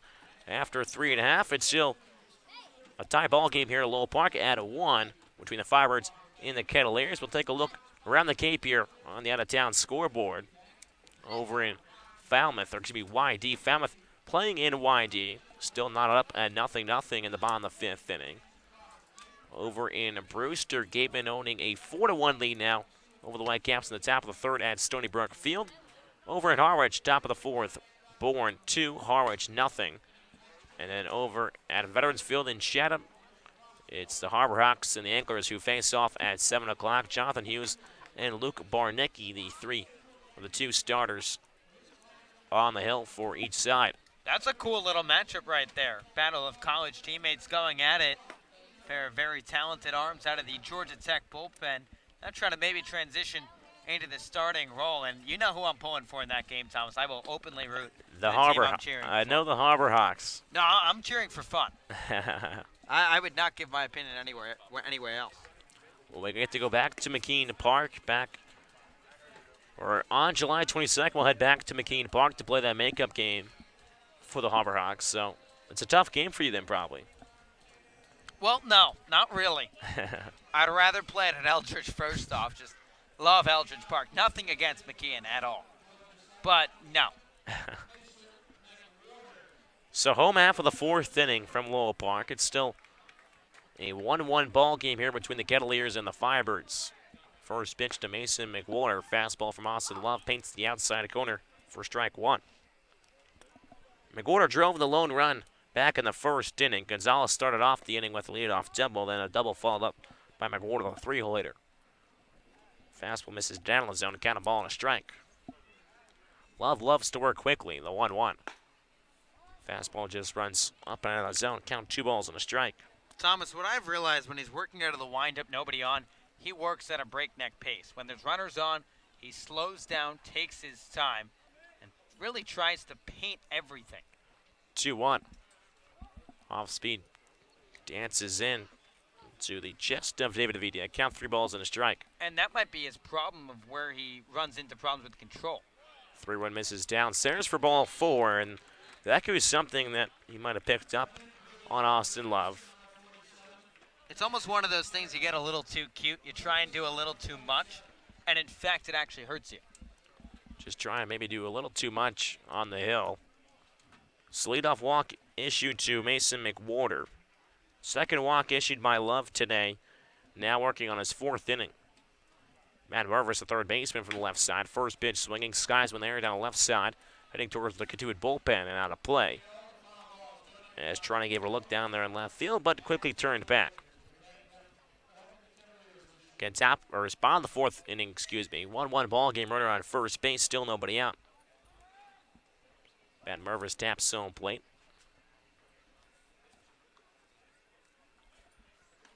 Love will check on McWhorter over at first base. He's back in. Okay, Mervis out of Duke, native of Potomac, Maryland. 0-1. Mervis skies one in the air. Then a left side once again. We'll head over at the bleachers. Count 0-2. Mervis played his high school baseball at Georgetown Prep. Know a couple kids who go down there, of course. It's a very prestigious high school. Very expensive high school as well. Of course, Brett Kavanaugh, the judge in question for a while. Wow. This could become an interesting conversation. I didn't say it had any opinion or anything. Roy Hibbiter as well and an alum. 0-2. Fastball once again has popped up behind the dish and out of play. Count 0-2. What I will say, though, that is quite the preparation, Thomas, and quite knowledgeable of you. Well, I'd actually a buddy of mine go to Georgetown Prep. So since they told you. I just remember stuff like that. You're selling yourself short. I did write it down here, though. There it is. It is written down. It is Love written down. 0-2 to Mervis once more. Fastball check swing upstairs. Does not go around. Got a ball and 2 strikes on Mervis. Now, I think in 2019, the average person probably knows Brett Kavanaugh. I think so. The average person in 2019 knows Roy Hibbert. I mean, I think Roy Hibbert was around our time growing up. That's 2006, played for the Hoyas in the Final Four. 1-2 pitch is sliced up the third base side. Foul. Skips past Mike Roberts. Got a ball and 2 strikes. Let's play a fun game for a second. I know Scotty Gange is not expecting this at all. We'll wait for the next pitch. We'll see which of the 2 Scotty knows, or he might know both. I mean, Roy Hibbert as well. I mean, played for the Pacers and the Eastern Conference Finals for a couple years against the Miami Heat. I want to say 2011, 2012. 1-2 pitch to Mervis. Fastball is roped down the right field side. It's a fair ball. Heading around second over towards third is McWhorter. He's being waved around third by Mike Roberts. Going to stretch it, trying to go home. And he's in, easily standing as Matt Mervis delivers an RBI double to plate. Mason McWhorter. The Kettleers now take a lead 2-1. And this is that Kettleers offense that you just can't count them out of any ball game. They lead the Cape in runs per game, just under 5.5. And you know that at some point they're going to string together hits. I was talking to Sam Niederman, the Kettleers broadcaster, before the game. He said at the start of the summer it was all home runs. Now they still lead the league in home runs, but now they're doing things like that where they work a walk and then deliver a big-time RBI knock. So Robbie Barr, the right fielder from Florida State, digs in from the left side. First pitch from Austin Love. Big fastball at 92 miles an hour at the letters. Cut on a miss for strike 1. So a couple of ACC guys battling it out right now. Austin Love out of UNC, and again, Marin out of FSU. 0-1. Fastball's on the hands and trickle down the third base side. foul, 0-2. I try to keep my opinions at times to myself if possible, and I will give in this situation. I won't tell you which school I like more. I'll leave it at that. I know, FSU and Miami, a little rivalry going on there. 0-2. Fastball just misses low and out. Or the zone, got a ball and 2 strikes. I will remain impartial. No comment. Of course, for Martin, obviously, it's maroon colors back at FSU. Comes to Katuitt, it's pretty much the same colors as FSU. Cleats pretty much shape up here with the Katuitt maroon. As the 0-2 pitch, cut on a miss for strike 3. Off speed gets Robbie Martin swinging on a curveball. 1 down in the inning. Yeah, and the stuff for Love that's really been there today has been his breaking ball. That's really been his bread and butter. He's a guy who lives really fastball change. But he's added that slider in today that has kept the Kettleers off balance. And you look at really his 4 strikeouts, or 3 strikeouts rather, tonight. Seems like they've all been on breaking balls. And that breaking ball has been working for him. So 1 down here in the bottom of the 4th inning. 2-1 Kettleers lead, runner on second base. First pitch to Casey Schmidt. Off-speed misses low and out of the zone for ball 1. So maybe trying to gain some confidence in that curveball. Throws it first pitch, unfortunately, just misses the zone.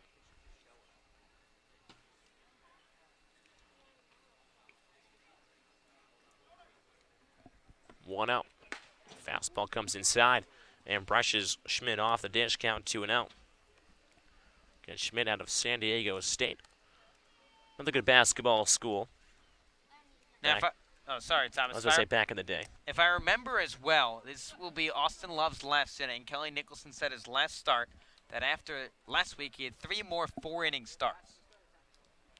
2 out. Fastball just misses low. Count 3 balls and no strikes.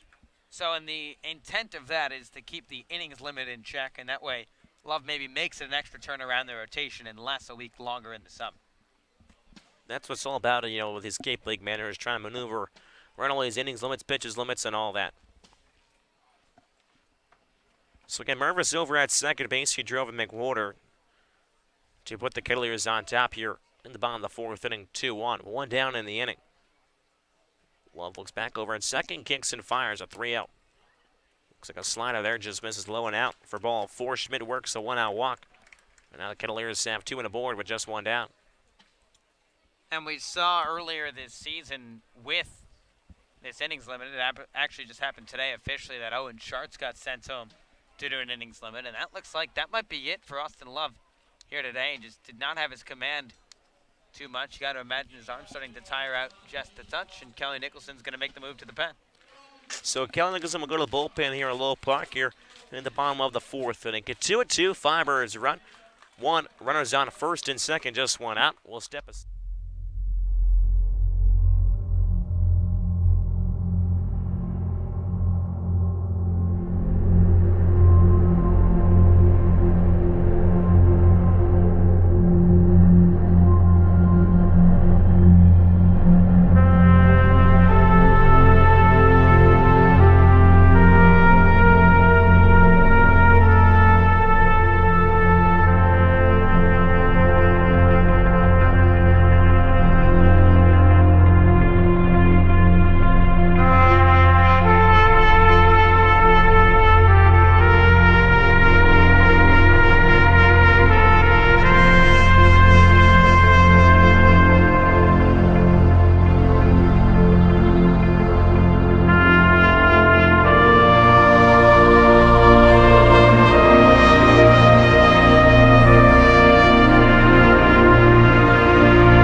welcome back inside Lowell Park here in the home half of the fourth. And runners on a first and second, 2-1 Kitsui lead over the Firebirds. Angelo Smith, the southpaw from Michigan, will get the call from Kelly Nicholson to come in this fourth inning. He last pitched against Hyannis 3 days ago, went 2 1/3 innings, just allowed 1 hit, 1 walk, and 2 strikeouts. Made his Cape League debut, so now his second appearance here on Cape Cod.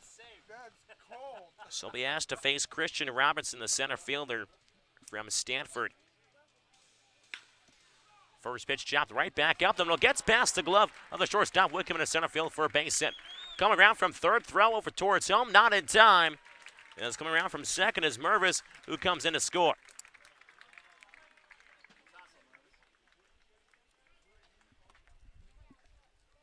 So the Cavaliers tack on another here in this half inning. As that run will be charged to Austin Love. Schmidt moves up to second base. And Christian Robinson, first pitch he sees, bounces one up the middle. It's an RBI single. It's now 3-1 Cavaliers lead. Here in the bottom of the fourth inning, still 1 down. As Colton Kessler, the catcher for the Cats, will come up from the left side. Lefty-lefty matchup again. Runners on a first and second. Smith from the stretch kicks and fires.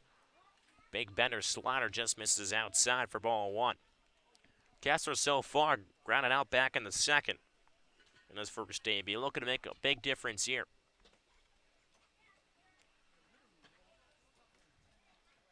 One out.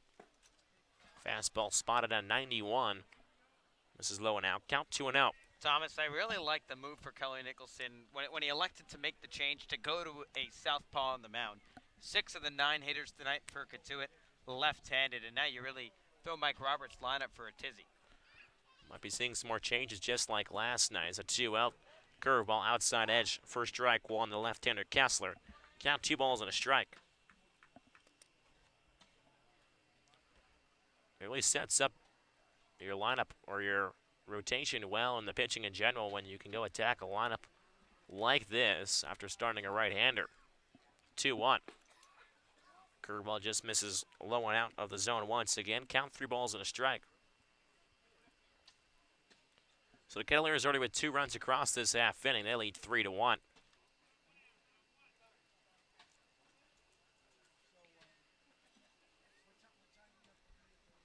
Three-run from Smith.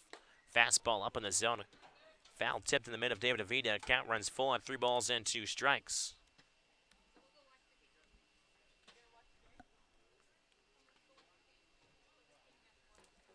Kessler just 2 for 10 against left-handed hitting so far this season. 3-2 pitch. Fastball just runs off the plate for ball 4, and Kessler works a walk. So the bases will be loaded here in this 4th inning as Cavaliers look to really open things up. Yeah, command has really been an issue for both of these sides tonight. Cavaliers have walked 6. The Firebirds have issued 4 free passes. And when you really set those opportunities up, you give Adam Oviedo a chance at the issue. Of course, hit a foul slam earlier in this series last year. So Oviedo will bat from the right side against the left-hander Angelo Smith. First pitch from Smith. Off-speed pitch, runs too far inside on Oviedo as he backs off. Count a ball and no strikes. Oviedo just 3 tries so far this year with the bases loaded. Has driven in 2 runs, 1 for 3. Batting just under 250 this year as the 1-0 pitch. Bounce right back to Smith. Smith steps, throws, gets past the catcher, Vitti at home. As it tramples back to the backstop, another one comes in to score. The Cavaliers tack on 2 on a bouncer right back to the pitcher.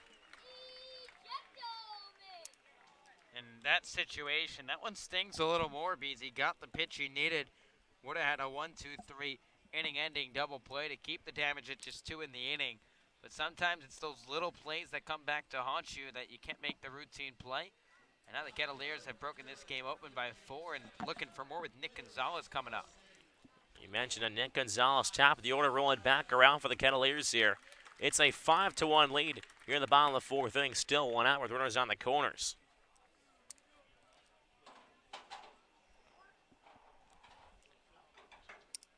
So Robinson and Schmidt come around to score. First pitch, spotted at the knees for strike one on Gonzalez. Gonzalez so far has reached base both times, doubled and scored back in the first, walked in the third. Big spot here for the product of New Mexico State. Smith kicks and fires the 0-1. Off-speed almost comes in as Gonzalez lunges out of the way across the left-hander's batter's box. Again, that big bender. A lot of movement from Smith's off-speed pitch. His slider and curveball mix.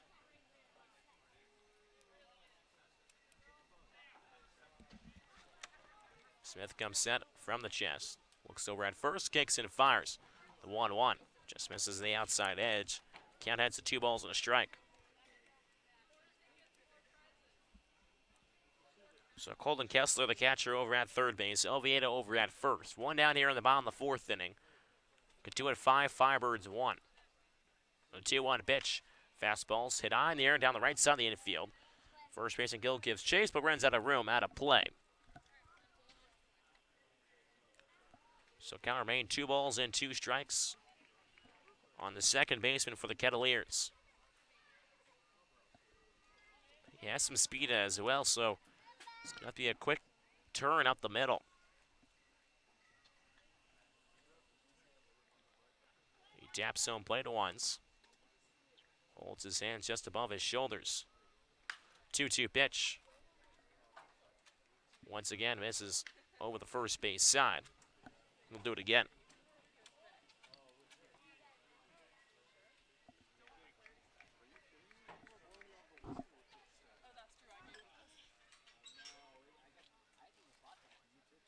Smith kicks and fires the 2-2 once more. Curveball lined over off the glove of the second baseman Zamora into right center field for a base hit as Nick Gonzalez just muscles one out towards right center field.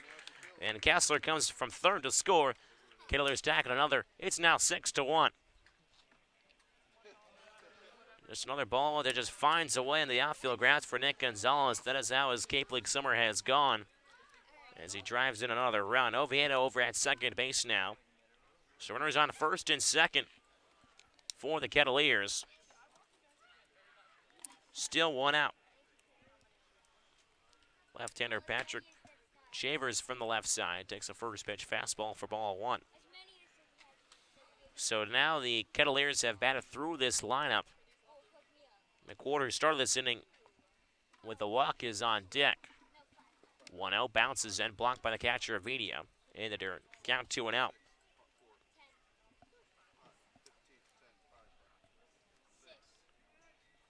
So the Kettleers have struck now for 5 in this fourth inning. Smith's trying to work out of it here. The 2-0. Fastball spotted at the belt for a strike on the inside corner.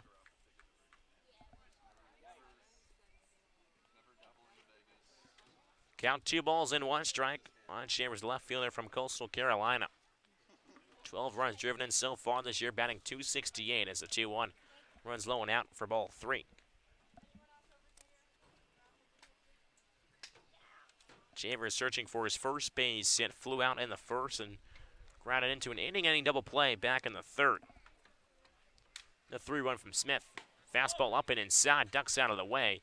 This will take ball 4. So the second walk issued by Angelo Smith here since coming into this ball game. And the Kettleers have the bases loaded once more. Yeah, and Matt Troop, the Firebirds pitching coach, is going to come out and try and calm down Smith, who seems a little nervous out there on the bump. Has not been able to record an out just yet. Could have found himself out of this frame, only giving up a run or 2, but then throws the ball wild to the catcher David Avidia on the comebacker that would have got the Birds out of the jam. And seems like this is almost a recurring theme for Orleans this summer. They get the pitch they need, they make the play, but just the throw goes wide, and it sets up the opposition for an inning to go really wild.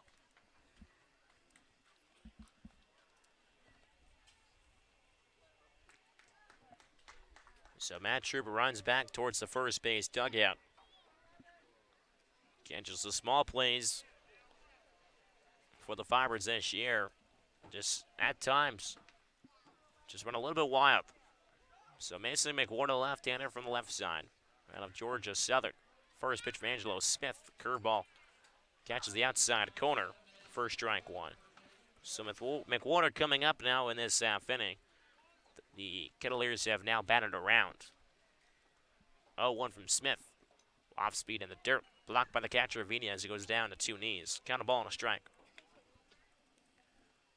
So McWhorter started out this 4th inning with a walk, and he came around to score on a Mervis RBI double.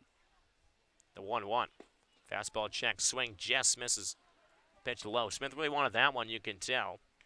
As he gets the ball back from Avina. Count 2 balls and 1 strike. McWhorter hit .321 for Georgia Southern this past season. .306 here on the Cape so far with 8 runs driven in. The 2-1. Off speed goes fishing in the dirt is McWhorter. 78-mile-an-hour curveball. 2-2. Again, just 1 down here in the bottom of the 4th inning. Bases loaded. 6-1. Kettleers lead. The 2-2 pitch. Curveball at the knees for strike 3. McWhorter can't pull the trigger, and Angelo Smith sets him down 2 away here in the 4th. Good pitch from Smith on the punch out, able to bounce back. And now here comes a big batter in Matt Mervis, deliver an RBI double already in this inning. If Smith is able to set down Mervis and keep it at a 5-run game, the Birds, you feel okay with that. If somehow Mervis clears the bases, different story. First pitch to Mervis is a curveball flown out towards right center field. Daniels ranging over to his left, takes a step back. Camp Snowden makes the catch for the 3rd out. So the Kettleers bat around here in the 4th inning. They score 5 runs on 3 hits, 1 error, and 3 men left on base. After 4, it's the Kettleers 6 and the Firebirds 1. Listen to Firebirds Baseball on the Birds Broadcast Network. Thomas, thank you. Coach, 350 wins. Congratulations. How does it feel right now for you? Well, hey, it just feels good to get a win. And I was completely unaware of it until you guys made me aware of it, to be honest. Hey, Whitey's good. They've had our number this summer. It was a divisional swing as far as points. So our guys played really well, man. Guys played really well. I don't think anybody expected 15-3, and I thought we were going to have to score some runs tonight to win. But super proud of our guys, man, the way they swung the bats, and some guys threw the ball well tonight. It was nice to see Reed McLaughlin's debut. He did a nice job, and so yeah, it's just good to it's always good to get a win on the Cape. It's hard to win games, man. People don't understand how difficult it is to win games on the Cape. So just extremely proud of our guys. It was an incredible game tonight by the Firebirds, but this accomplishment is out of words. 350 regular season wins through 19 years as a coach here, 15 years as a manager, and afterwards all the players and coaches shook your hand and congratulated you. How special was that for you? That means a lot.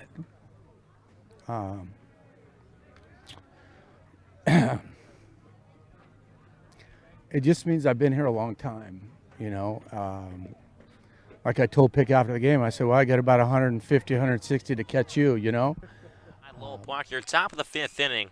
Firebirds trail the Kettleers 6-1. A 5-run 4th inning used by the Gets as throttle them ahead. So the Firebirds will try to answer back here. 2, 3, 4 hitters due up in this lineup. Zach Britta leading things off, takes the first pitch fastball at the knees for a strike 1 from Ramanch. Ramanch has pitched 3 innings so far and has worked his way out of a couple of jams. Just allowed 2 hits. Has walked 2 and struck out 1. 0-1 to Britton. Raises his arms up. Takes another fastball at 88. In there for strike 2. Britton can't believe it. So he's down the count. No balls and 2 strikes. Right-hander Ramanch kicks and fires. 0-2 fastball runs outside for ball 1. Britton so far walked back in the first. Grounded out in the second here. His 3rd time at the dish. Ramanch from the windup kicks and fires. The 1-2 fastball inside corner, strike 3 call. Mark Furtado steps back, rocks and fires, and pulls the trigger on Zach Britton. He goes down looking. So 1 down here in the top of the 5th inning. Firebirds trail again 6-1. Nobody on for the Birds as Max Trani will try to get things going for this Firebirds offense. Again, they sported 18 hits yesterday and a 15-3 throttling of the Red Sox. First pitch, swinging off speed, cut on a miss for strike one. Good looking slider there from Ramaj. Pitch that started on the inside corner and finished down to the zone. 0-1. Fastball painted outside edge at 89 miles an hour. Count 0-2. Ramaj has just gotten better and better since he's come in from the bullpen. Again, the right-hander out of Arkansas. 0-2 pitch. Curveball's chopped up the third base side, but hops foul. As Kessler picks the ball up when it comes to a dead stop. So trying to protect now with 2 strikes on him. Good, no balls in 2 strikes. 1 out, nobody on for the Firebirds. They trail 6-1. 0-2 from Ramaj. Fastball just missing the outside edge. Count 1-2 now. Good, trying to guide some of the other players choking up about an inch on the barrel with 2 strikes on him. 1-2 pitch, reach forward, and fouled out behind the press box area. Count stays 1-2. So Sun starting to send here from Lowell Park. As the 1-2 curveball reach forward and just slapped hard on the ground towards the Firebirds dugout on the first base side. No lights here at Lowell Park. But on this pace, we should get this ball game in. Ramaj takes out the catcher. Kessler kicks and deals the 1-2. Fastball inside is Trani belches out of the way to avoid contact. So Kenneman's back up at 2 balls and 2 strikes. Ramaj kicks and deals the 2-2. Fastball runs off the dish once again. Trani putting up a great AB here. Has worked it from 0-2 down to 3 balls and 2 strikes. Be pitch number 9 coming up in this AB. Ramaj steps off the rubber. He wants a new sign from Kessler. Good, 2 SEC guys as the payoff pitch. 3-2, slapped right up in the middle as Ramaj dances out of the way. Enter center field for a base hit. And Max Trani collects his second base hit in this ball game. It's another single and another multi-hit game for the Bentley University player. I'm speechless now. This is incredible that every time he steps up, regardless of the situation, finds a way to hit the ball back at the box. It is a smooth approach that continues to get results here on the Cape. A good 2-strike hitter continues to hit here on the Cape. So he's aboard with 1 out here in the top of the 5th inning. Throw over to first to check on Trani. He's back in, safely diving head first. It's Ray Gill, the first baseman from Miami. 0 for 2 so far. Looks to do some damage here.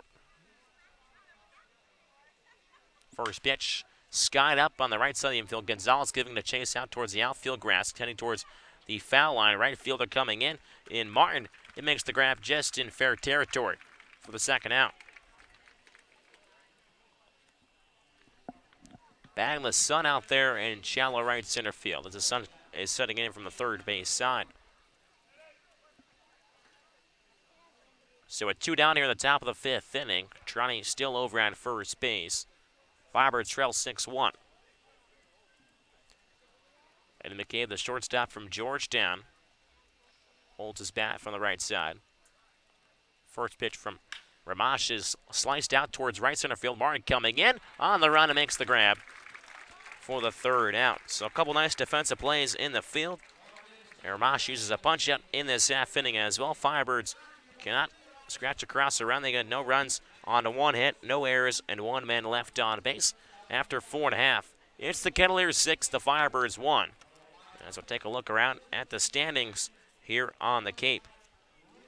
Again, in the East Division, the Chatham Anglers remain on top, 16-11-2. YD just close behind them with 32 points, 15-11-2. Orleans just 2 points off YD, 4 off Chatham with 30 points, 14-11-2. Whitecaps 13-13-1 with 27. And Harwich running out the bottom 13-15. Again, YD was the only team yesterday in the East Division not to win, only because they faced the Firebirds. Chatham, Brewster, and Harwich all won their respective ball games against Western Division opponents. And out in the West Division, Wareham 16-12 with 133 points. Katuitt not far behind him, just 1 point separates the top. 15-11-2 record, so Katuitt could really use a win today here at Lowell Park. Falmouth 13-11 and 127 points. Bourne 10-16 with 20, and Hyannis 16-20 and 113 points on the season, just 7 points off Bourne for 4th place. Again, top 4 teams in each division make the playoffs. The final team will go home. So still a lot of baseball to be played here on the Cape Cod. Again, 44 regular season games scheduled. As the Firebirds have played 27 so far on a game 28 here right now. And something to realize about Max Troiani, what he's doing offensively, that's his 4th straight game with multi-hits. He leads the Cape with 12 multi-hit games. Now, when you think about those hits for Troiani, again, he has 32 hits now. 31 of them are singles. He's just getting great bat-to-ball contact, not doing too much, and just sending everything right back up the box. It is something to watch here. If you come to your next Firebirds game, just watch Troiani's approach from the right side. It is a spectacle. The way he can just continue to rake at the dish, no matter the count. So Dawson McCarville, the right-hander from Grand Canyon, will come into this ball game to preserve this 5-run deficit. Again, Firebirds in the bottom of the 5th now. They trail 6-1. Robbie Martin, the left-hander from Florida State, fouls one back behind the dish and out of play for strike 1. McCarville making his 6th appearance here on the Cape, has collected 1 save, has pitched 11 2/3 innings, punched out 9. 0-1. Fastball in on the hands, fouled off. This time over the bleachers on the third base side. The count remains 0-2. McCarville last pitched back on July 10th against Harwich. Pitched inning in 2/3, 4 hits, 2 runs. 0-2 fastball runs above the letters, kind of ball on 2 strikes. Martin so far just trying to put a ball in play in this ball game. 0 for 2 so far with 2 punch outs. 1-2. Fouled back to the dish. Or off the fence. Count remains 1-2. A defensive change for Orleans. Shea Whitcomb will move to 3rd for the Birds, and that brings in the shortstop Tanner Murray in McCabe's spot. The 1-2 pitch. Off speed, just missing a bit low and in.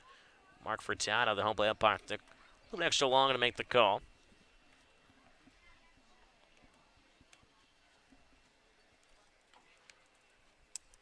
Two balls and 2 strikes to count. McCarville from the windup. Kicks and fires. 2-2. Off speed in the dirt. Cut on this for strike 3. McCarville strikes out Martin. The first batter he sees here. Start things off in the 5th. So Martin goes down swinging for the 3rd time tonight. He's got the hat trick. As Casey Schmidt, the DH, will dig in from the right side.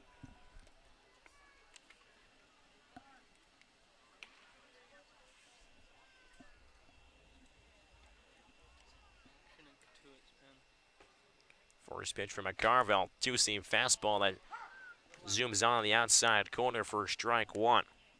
Schmidt so far walked and scored back in the 4th. Again, that was a 5-run 4th inning for the Kettleers that has given them the 6-1 lead. 0-1 from McCarville. 2-seam once more. This one goes over the top, over onto the concourse over there. Went over the netting, almost into the stands. So Schmidt will be sure to grab that one, and then we'll put some pine tar on that handle. Yeah, might need a little more pine tar, holding on to the bat a little tighter. And McCarville has shown, at least today, just a lot of breaking stuff. And Mike Roberts actually, in fact, retrieved the bat. He's going to hand it off down further in the dugout. It's not going to be Schmidt's weapon of choice in this AB the rest of the way. We'll have to see if he'll make a difference here. He's down the count 0-2 to McCarville. McCarville ready from the hill.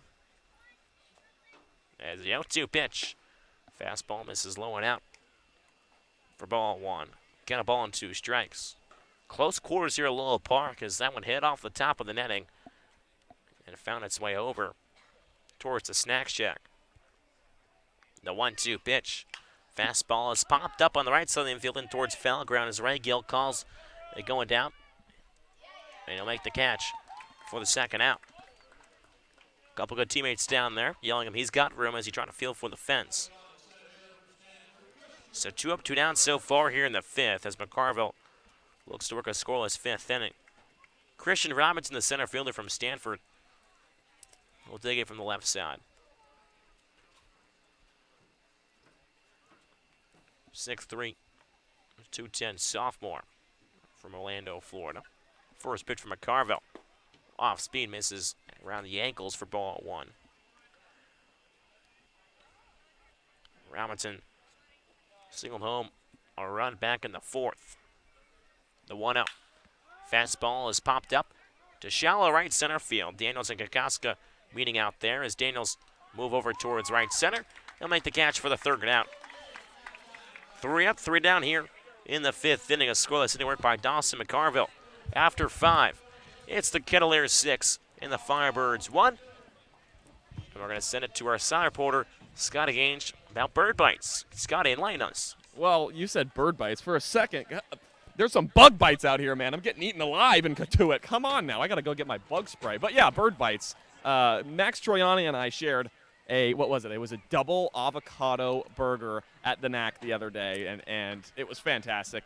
And I think Thomas and Josh, you guys know his story, but if you're tuning into our Birds Broadcast Network ball game today, you might not. He was a guy that was supposed to be here in Orleans for 2 weeks. He had a temporary contract coming in. He was going to play for 2 weeks, and then he was going to go pursue a finance and business internship, a really, really impressive one in that, for the rest of the summer. And he was a guy that was kind of all over that, and that was going to be his summer.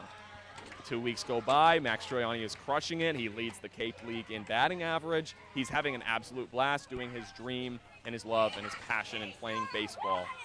So it's time to think. He told me kind of all about the, what went through his mind on both ends. We talked about it over lunch at, again, the Knack in Orleans. And it was just really interesting to hear from a guy like that. He talked about, picking happiness and opportunity and really most of all just following his dream. So that full edition of Bird Bites is going to come out on Tuesday. And I just thought, all 3 of them, with Eddie McCabe, with Tanner Murray, and with Max Troiani, they've all been so cool because they've been different. And this one was absolutely different than the first 2, and I think that's just really, really fun. So got to get the deeper inside look at Max Troiani. He really, he's having a great game today. He's had a fantastic summer, and he's a guy, once again, he was supposed to be here for 14 days, and here we are, 17 straight days playing baseball in July. You love to hear stuff like that. That's what makes the Cape League, is the stories like that. And thank you, Scott. You keep finding those small details and those stories and keep bringing them to the broadcast. Of course, during a finance internship, I don't know if he would be working 17 straight days. It means he would be playing baseball. But when you're playing baseball, sometimes it doesn't feel like work. So top of the 6th inning, the Firebirds will look to try to get the bats going. They do have 4 hits, continue with 5 hits, but 6 runs for the Kettleers, so the Firebirds 1. It will be Josh Zamora, Shea Whitcomb, and then David Avenia, who will start things off for the Firebirds.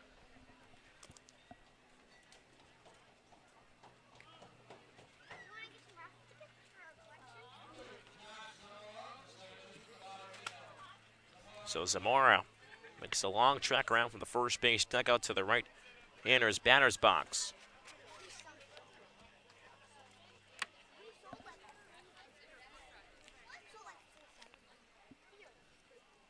First pitch is Zamora, fastball, pain on the outside corner for strike 1. New pitcher on the mound is Bo Hofstra for the Kettleers out of Purdue University, making it's the 0-1, misses low and out for ball 1. A count of ball and a strike. Making his 8th appearance here on Cape Cod, 3-1 so far, all out of the bullpen. His pitch 11 2/3, struck out 15 across those almost 12 innings as the 1-1. Fastball 91 comes up and in. Misses for ball 2. Sirmash goes 4 strong innings, only allows 3 hits, no runs, 2 walks, and 2 punch-outs. An excellent relief appearance for Mike Roberts. And Cole Gamache, 2-1. Fastball once again comes upstairs, count 3-1. Especially the way the first and second inning went, it didn't look like the Cavaliers were going to come out here with all the 6 runs that they have right now and with this lead. 3-1 pitch to Zamora is flown out towards left field. Left fielder Chiri's hugging the line down there. Camp Sutter, it makes the catch for the first out.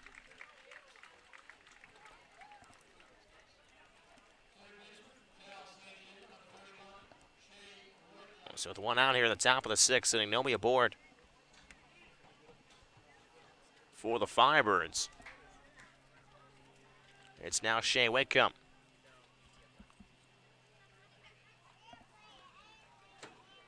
Moved over to shortstop after Tanner Murray has entered this ball game. First pitch to Whitcomb. Fastball at 93 miles an hour at the knees for strike 1. Last year was here at Katuitt. Joe Boyle is now with the Harwich Mariners. Lighted up the radar gun out on the left center with 100. 0-1. Fastball misses low and out for ball 1. Kind of ball and a strike. And Boyle will see at Eldridge Park next Sunday. He's going to pitch for the East Division in the All-Star game. And he consistently throws 97, 98, and on occasion will hit the triple digits. The 1-1-2 seam fastball is laced out towards right center field. Got Robinson on the run back there. It's going to bounce off the base of the wall. Heading in towards second base as the throw is too high. No one covering the bag. And it comes in easily with a 1-out double. This kid is seeing the ball differently right now. A couple games with a home run, now an extra base hit to right center. He's on a 6-game hit streak, and he continues to put smooth swings on the ball and continues to raise that average towards that 300 mark. All right, Whitcomb has reached base all 3 times tonight. A pair of walks and now a double here in the 6th. So still 1 out here. The top half of this inning. David Avidia, the catcher from Grand Canyon, from the right side. He walked in the 2nd, flew out in the 4th. Avidia waves his bat out towards Hofstra.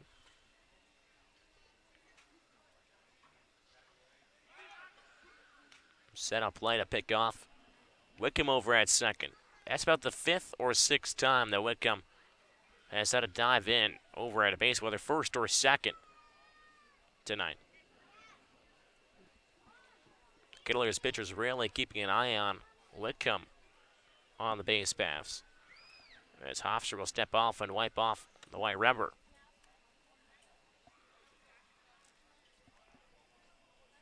Which only as many times as a pitcher keeps throwing over, you get more and more comfortable with your lead because you know you can get back.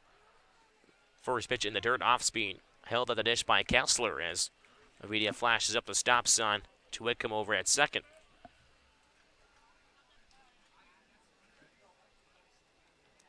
So it is beneficial for a pitcher to hold on a runner, but it also helps the runner as well because it kind of gauges how far they can really go, how far they can stretch out that lead when it's first or at first base or second base or wherever. 1-out fastball on the outside edge for strike 1. Got a ball and a strike on Avidia. Avidia 8 for his first 47 here on Cape Cod, hitting $170. Has seen an average rise over the last 2 weeks here on the Cape. After starting out for 0 for his about first 20 or so. The 1-1. Fastball's fouled off behind us, behind the dish. Count heads at 1-2. Good Firebirds trail the Cavaliers 6-1 here in the top of the 6th inning. A 5-run 4th is what has pushed the Cats ahead in this ball game.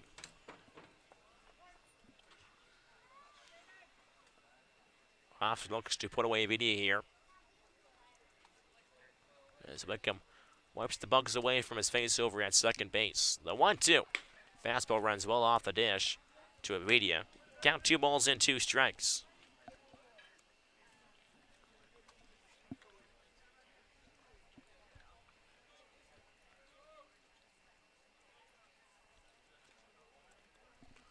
Good crowd on hand tonight here at Lowell Park. Another park favorite of Peter Gammons, who will venture in here a couple times a year. It's a 2-2 curveball's fouled off at the dish, off the leg of Avidia. Count stays 2 balls and 2 strikes. Peter Gammons, a well-known writer throughout the baseball world. Used to write for the Boston Globe for quite a bit. Now a national baseball writer. Makes his appearances on MLB Network once in a while, occasionally now. Semi-retired. Peter Gammons still travels around. I mean, of course, when you work in baseball, are you really retired? Or No. are you retired? Never. Never at any point. Especially here in the Cape League, especially at Lowell Park. 2-2 fastball. At the letters for strike 3 call. Late strikeout call.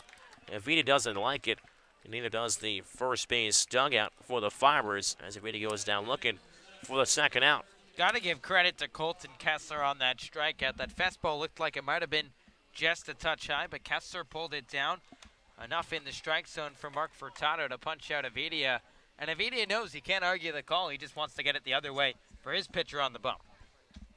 So 2 outs here in the top of the 6th inning. Whitcomb still over at second base after his 1-out double. Firebirds trail 6-1. So Zach Daniels, the center fielder for the Birds. So far, he's 1 for 1 sacrifice bunt and the second single in the 4th. First pitch to Zach at the belt for strike 1. His nickname on this team is Train. Of course, he is like a running train if he's coming at you. Might want to get out of the way. Big guy in the right-hander's batter's box as he towers in. 0-1 is Zach Daniels. Off the edge of the barrel, scoop up the first base side. Scooped up by McWhorter, flip on to first. Not in time. And Daniels beats out. A toss over to first base. Hofstra and McWhorter couldn't work it out in time. As now the Firebirds have 2 minutes more with 2 outs. Runners on the corners. And a play like that could really change this ball game. We saw it earlier tonight where Angelo Smith couldn't make the turn on the 1-2-3, what would have been a 1-2-3 inning-ending double play. Now you give life to this top of this Firebirds lineup. If Jacob Hurtubise is going to come into pinch hit, can deliver a base knock, it flips this the other way potentially for the Birds to try and get things moving in the right direction. So as you mentioned, Jacob Hurtubise is coming on to pinch hit for Zach Kokoska. With 2 down here in the top of the 6th. Runners on the corners for the Firebirds.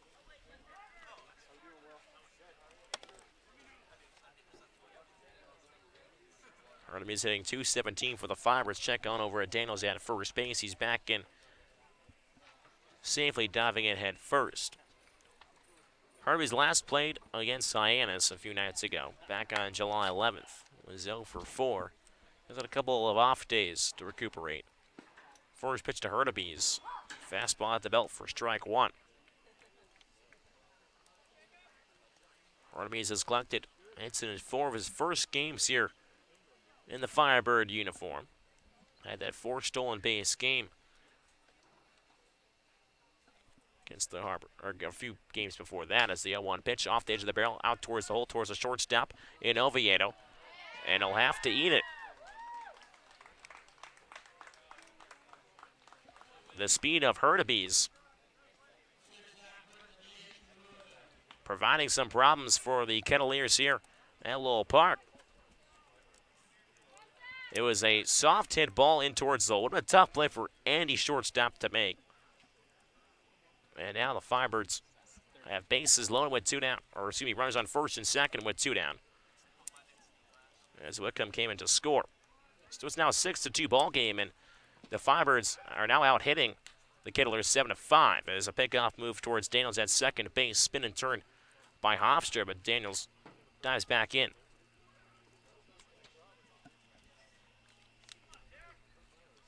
So Katuitt 6, Firebirds 2 here. The top of the 6th, and 2 down. Runners on first and second, Zach Britton. And a 6 RBI game yesterday for the Firebirds. Looks provide some run support here. First pitch to left-hander. Fastball just misses the outside edge for ball 1. Britton so far just reached base with a walk in the first. Otherwise grounded out and a strikeout victim. Big spot here for the Louisville Cardinal. Hofstra comes set from the belt, looks back over at Daniels at second. The 1-0. Fastball is roped out towards right field. Oh, past the second baseman, Nick Gonzalez. Coming around third is Daniels. Throw up the third base side. Blocked by Kessler as Daniels comes up standing. So an RBI single for Zach Britton, and the Firebirds have trimmed this deficit now to a 6-3 ball game here in the sixth. Thomas, remember what I said about that play about Zach Daniels. He beats out that ball. It gives the Firebirds another chance in this inning. Then Jacob Hurtaby's flares went to the left side, beats that one out. And now Zach Britton collects the Firebirds' third consecutive hit. And now look who's coming up. You got the runners on the corners, and Max Schreiner has been unstoppable in just a 3-run contest. As you mentioned, runners on the corners, 2 down here in the top of the sixth inning. Cut 6, Orleans 3. Again, the comeback kids are back in business. Max Tarani will dig in from the right side. Already 2 hits in this ball game and reached base his first time on a walk. Throw over from Hofstra towards first base. Towards McWhorter, the first baseman, as Britton goes back in standing. Hofstra looks in towards the catcher Kessler. First pitch of Tarani. 2-seam fastball that doesn't come down enough. Misses above the letters for ball 1. And Tarani also 9 runs driven in for the Firebirds so far.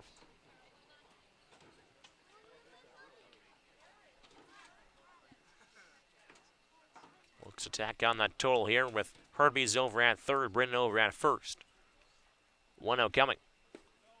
Off-speed in the dirt is blocked by the Kessler as Tarani throws up the halt sign over to first base in Zach Britton. Again, a big AB here because if Tarani can play another run, put up a 3 spot in this half inning and really make it a ball game. Back over to first base as a throw. As Britton once again is back in standing.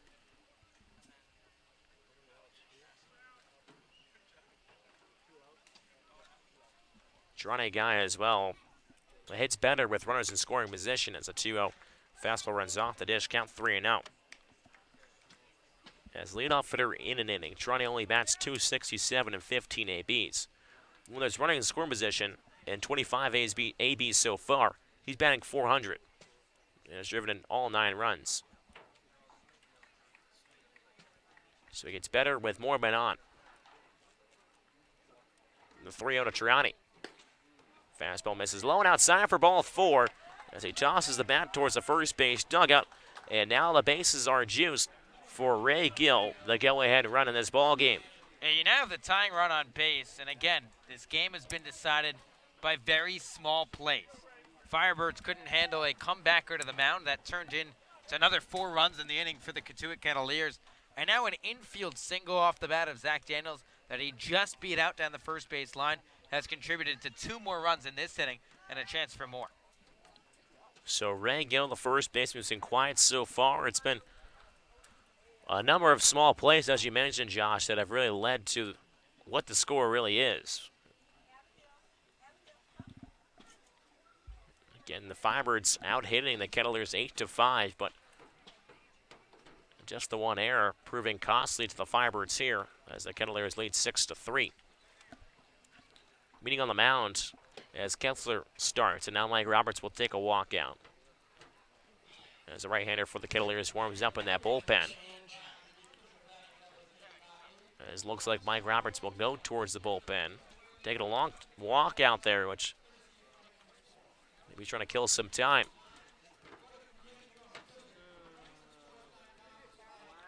Mark Furtado now joins the conversation as the whole infield is in for the Kettleers.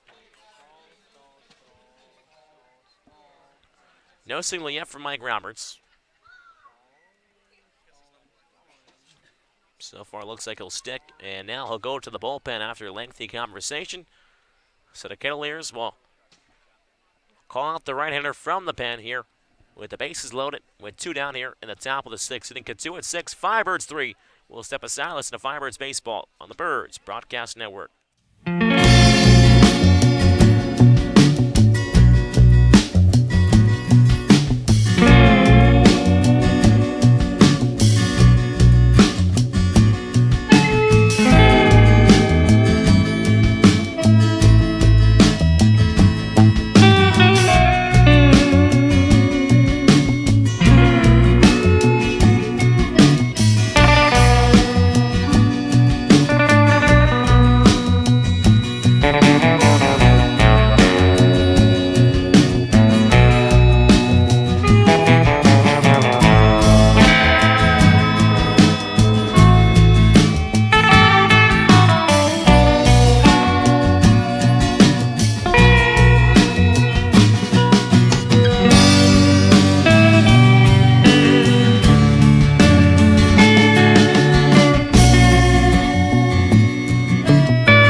inside Low Park, top of the 6th inning.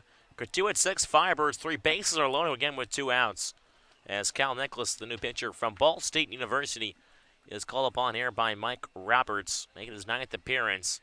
Has 4 saves, 17 1/3 innings, 22 strikeouts by 13 walks. He'll face Ray Gill, the first pitch.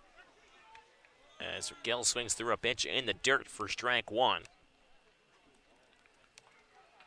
So Hofstra goes just 2/3, allows 4 hits. Only allowed 2 runs, but is responsible for all 3 base runners, struck out 1 and walked 1. So Gill digs back in from the right side. Hurtubise over at third, Britton at second, Trani at first. 0-1. Fastball spikes in there, gets past the catcher, Kessler. Hurtubise now going towards the home plate, gets past the pitcher, and Nicholas out towards the mound as the ball trickles. As Hurtubise thought about going, held up, then went. So, Thomas, we keep talking about the little things in this ball game. Hurtubise didn't get a great read initially. Held up. Kessler could have had time, set the feet, made a strong throw right to the pitcher covering at home plate. Thought Hurtubise was charging quickly, lost the handle on the ball, and threw it wide to the pitcher covering the plate. Brings home another Firebirds run. So now it takes off. Play over at second base for an easy out. They'll have to go over to first base, anything on the left side of the infield. Runners on second and third. 6-4, Cotuit lead. The 1-1. Fastball runs above the letters on Ray Gill. Count 2 balls and a strike. Okay, Nicholas, a guy that can strike out a bunch, but also walk a lot as well. So Britton over at third now. Trani off at second. Gill waves the hands, lifted above the shoulders to 2-1. Fastball is skied up, but out of play over the first base dugout. Count stays 2-2. And you feel that Ray Gill is due here at the dish. 0-for-3 tonight. Has come up in big spots before for this Firebirds team when they need a base hit. They only trail 2 here in the 6th. A base hit could tie this ball game up. Nicholas comes set, kicks and fires to 2-2. Slider misses off the dish. Count runs full at 3-2. Big spot here for Gill. Infield back all around. 3 balls and 2 strikes to count. 2 down, runners on second and third, 6-4, Cotuit lead. The payoff pitch. Fastball upstairs, misses for ball 4.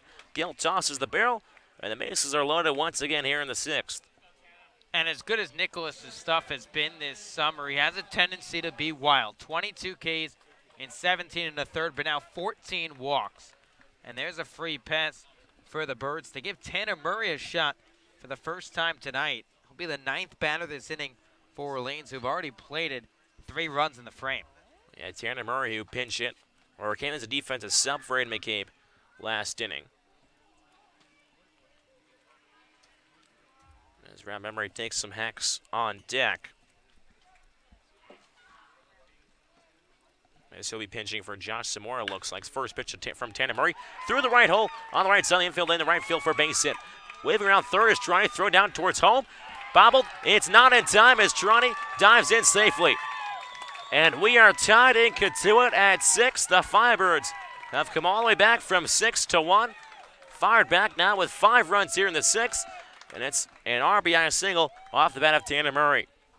Thomas, we talked about it, a routine play not being able to be handled, and then you do the worst thing you probably can do and issue a free pass. And Murray, who's in his first at-bat of the ball game, like you mentioned, came on as a defensive replacement, comes up big for the Birds, and throw everything out. It's a brand new game. It is a brand new ball game. Runners still in the corners here in the 6th. 2 down. Most of this damage has been done with 2 outs. This time is called by Rob Emery, who is pinch hitting for Josh Zamora. So we'll continue to see some jumbling around of the lineup. And the defense as well for the Firebirds. Check on Tanner Murray at first. He's back in safely. So the Firebirds have now batted through the lineup here in the 6th, just as the Kettleers did in the 4th. Both have resulted in 5 runs. Firebirds trying to take on another here His first pitch to Emery almost gets past the catcher Kessler as he backhands it. Gills take a look down the third base line.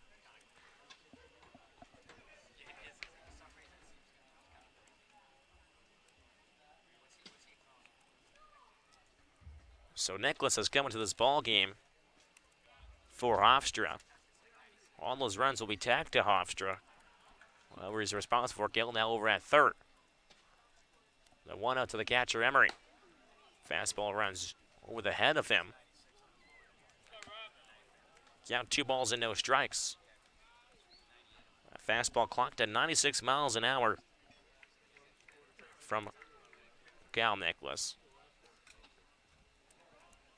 6 balls to 3 strikes thrown so far. A 2-out. Fastball check swing as Emery leaves it up. Cal moves to 3 balls and no strikes. So after Ravash really got things moving in relief, pitch 4 scoreless, gave the ball to Hofstra, who recorded 2 outs, and now Nicholas trying to finish off this half.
No errors and 2 men left on base.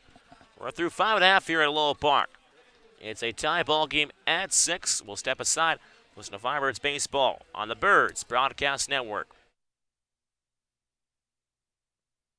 Skip, it's a pleasure and a privilege for us to work under you and beside you day in, day out. We appreciate the opportunity, and here's to many more W's as a staff. Go Birds. Agak, congrats, Skip, on win number 350. I appreciate the time I had here as a player under you, and I very much appreciate being able to coach with you now and all of your wisdom, and appreciate you being a mentor to me as I move on throughout this game, and very, very blessed to have this friendship and relationship with you. So cheers to 350 more, Skip. Congrats. Skip, congratulations on 350 wins. We appreciate everything you do for us. And more to come. Go Birds. Go Birds. Hey Skipper, just want to say congrats on 350 wins. It's a huge accomplishment, and I couldn't think of a better guy to do it. Go Birds. Hey Kelly, Schiff here. Congratulations on the 350th win. That is an amazing accomplishment. I know how hard work it takes to do that, and you've done it the right way for all these years. I hope you get 350 more. All the best. Skip, Groder, congratulations, coach. 350. That is a big number. Super pro. Go have a black and tan, coach. Just remember, eyes in the bushes, be smart, and then go finish, compete, circle, ring. Akak, out. What's up, Skip? Congrats on your 350th win. To the top half of this sitting, they tie things up here at 6. Dawson McCarville back on the bump for the Firebirds. First pitch swinging, cut on a miss is Colton Kessler, the catcher for strike 1. Grounded out victim and a walk back in the 4th. He came around to score in that 5-run 4th. So it's interesting now that the game started at 6, but each team has used a 5-run inning. The 0-1. Fastball rolled over Chopper with the first base side foul as Rob Emery will chase after it again. Some defensive subs here for the Firebirds. Ray Gill moves from first to third. Murray still over at shortstop as he came in for Andy McCabe. And then Whitcomb moves over to second base. And Rob Emery, who pinch hit for Josh Samora the last half inning, will now play first. No balls and 2 strikes to count as McCarville kicks and deals. Out 2, off speed just misses the outside edge for ball 1. Count 1-2.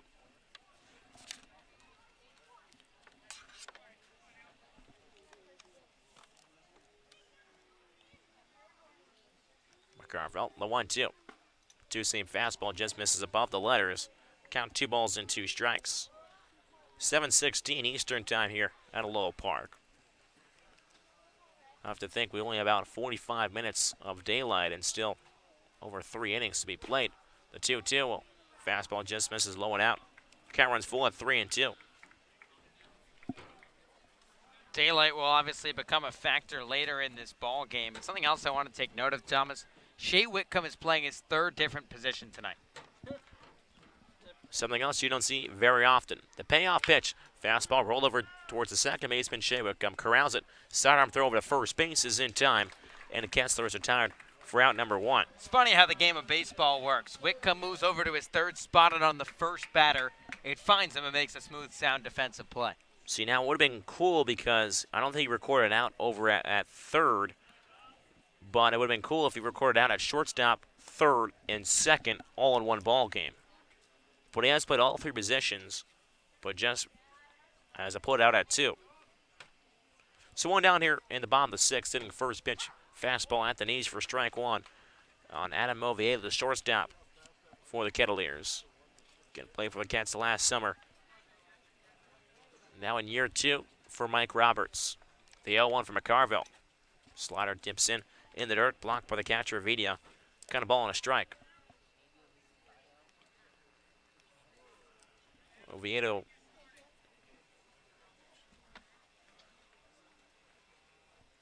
That's the 1-1.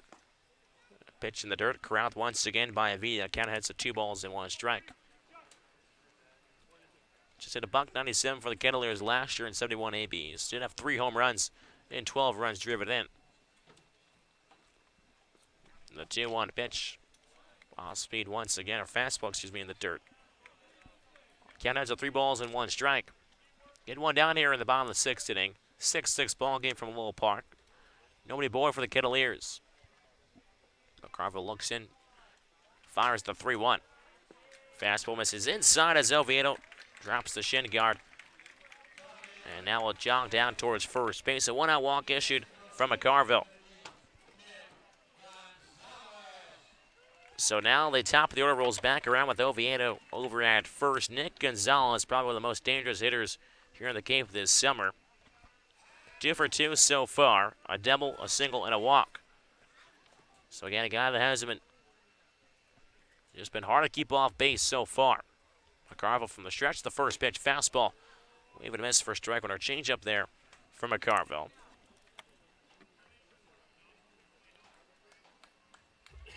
Again, Gonzalez continues his scorching streak against the Firebirds.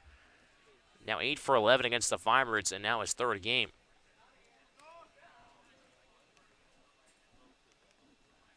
The 0-1. Offbeat once again, located perfectly on the outside corner at the knees for strike 2. Gonzalez is in the hole now, 0-2. Okay, one down here in the 6th inning, runner over at first base. Carver looks over his shoulder over towards first base. Remery is holding the runner on Oviedo. The 0-2.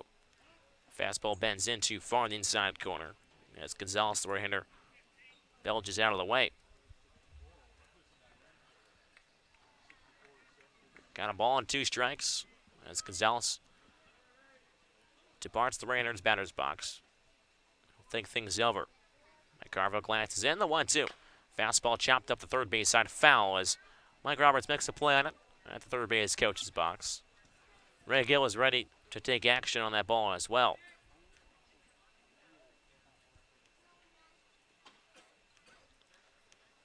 So the duty end of 1 ball and 2 strikes. The 5'10 sophomore from Vail, Arizona, Nick Gonzalez. As he has a chat with Mark Furtado, home plate umpire. Exchange with a couple words. We'll now head back into the right side to face the right-hander Dawson McCarville. Count was 1 ball and 2 strikes. Oviedo over at first base after he worked a 1-out walk. The 1-2 from McCarville. Fastball roped on towards second baseman. Whitcomb flips over to shortstop and not across the bag, as holding it up is Murray.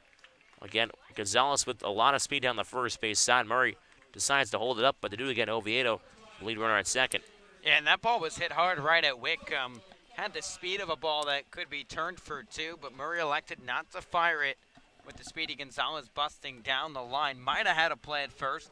Then there's also the flip side. Might have thrown it away down the right field line and a chance for Gonzalez to advance. So trying to play it safe here in the latter part of this ball game. 2 down now in the 6th. Still knotted up at 6-6. First pitch, fastball. Just misses in for ball 1. It's Kel Nicholson asks Mark Furtado, home plate umpire, where that one missed. Says inside to Parker Chavers. 1-0 pitch. Rocketed right back up the middle on the ground into center field for a base hit. As Gonzalez takes a turnaround second. And Daniels throws it back in. Or excuse me, Hurtubise throws it back in from center field.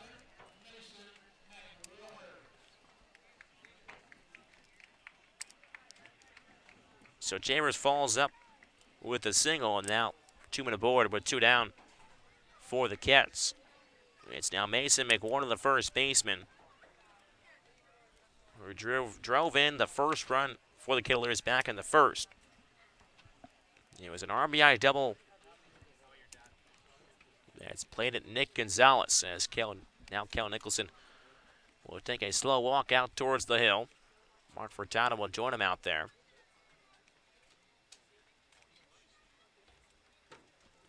Exchanges a few words with Kelly.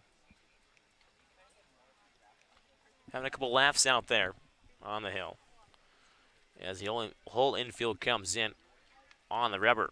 Yeah, this might also be one of those visits that not only to try and calm down McCarville, but also to have a word with Mark Furtado like you saw. Now Nicholson will make the change nonetheless, but that's the other advantage of going out there is you can ask, hey, where did this miss? Where are they missing? What are they doing wrong? Stuff of that nature. But Dustin McCarville eats up a couple of innings for the Orleans Firebirds and gives them a chance in this ball game after the offensive explosion. So McCarville is replaced here from Lowell Park with 2 down. Runners on first and second. The Firebirds will go to the bullpen here in the 6th. Firebirds 6, Katuitt 6.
Park. Home half of the 6th, sitting 2 men down here.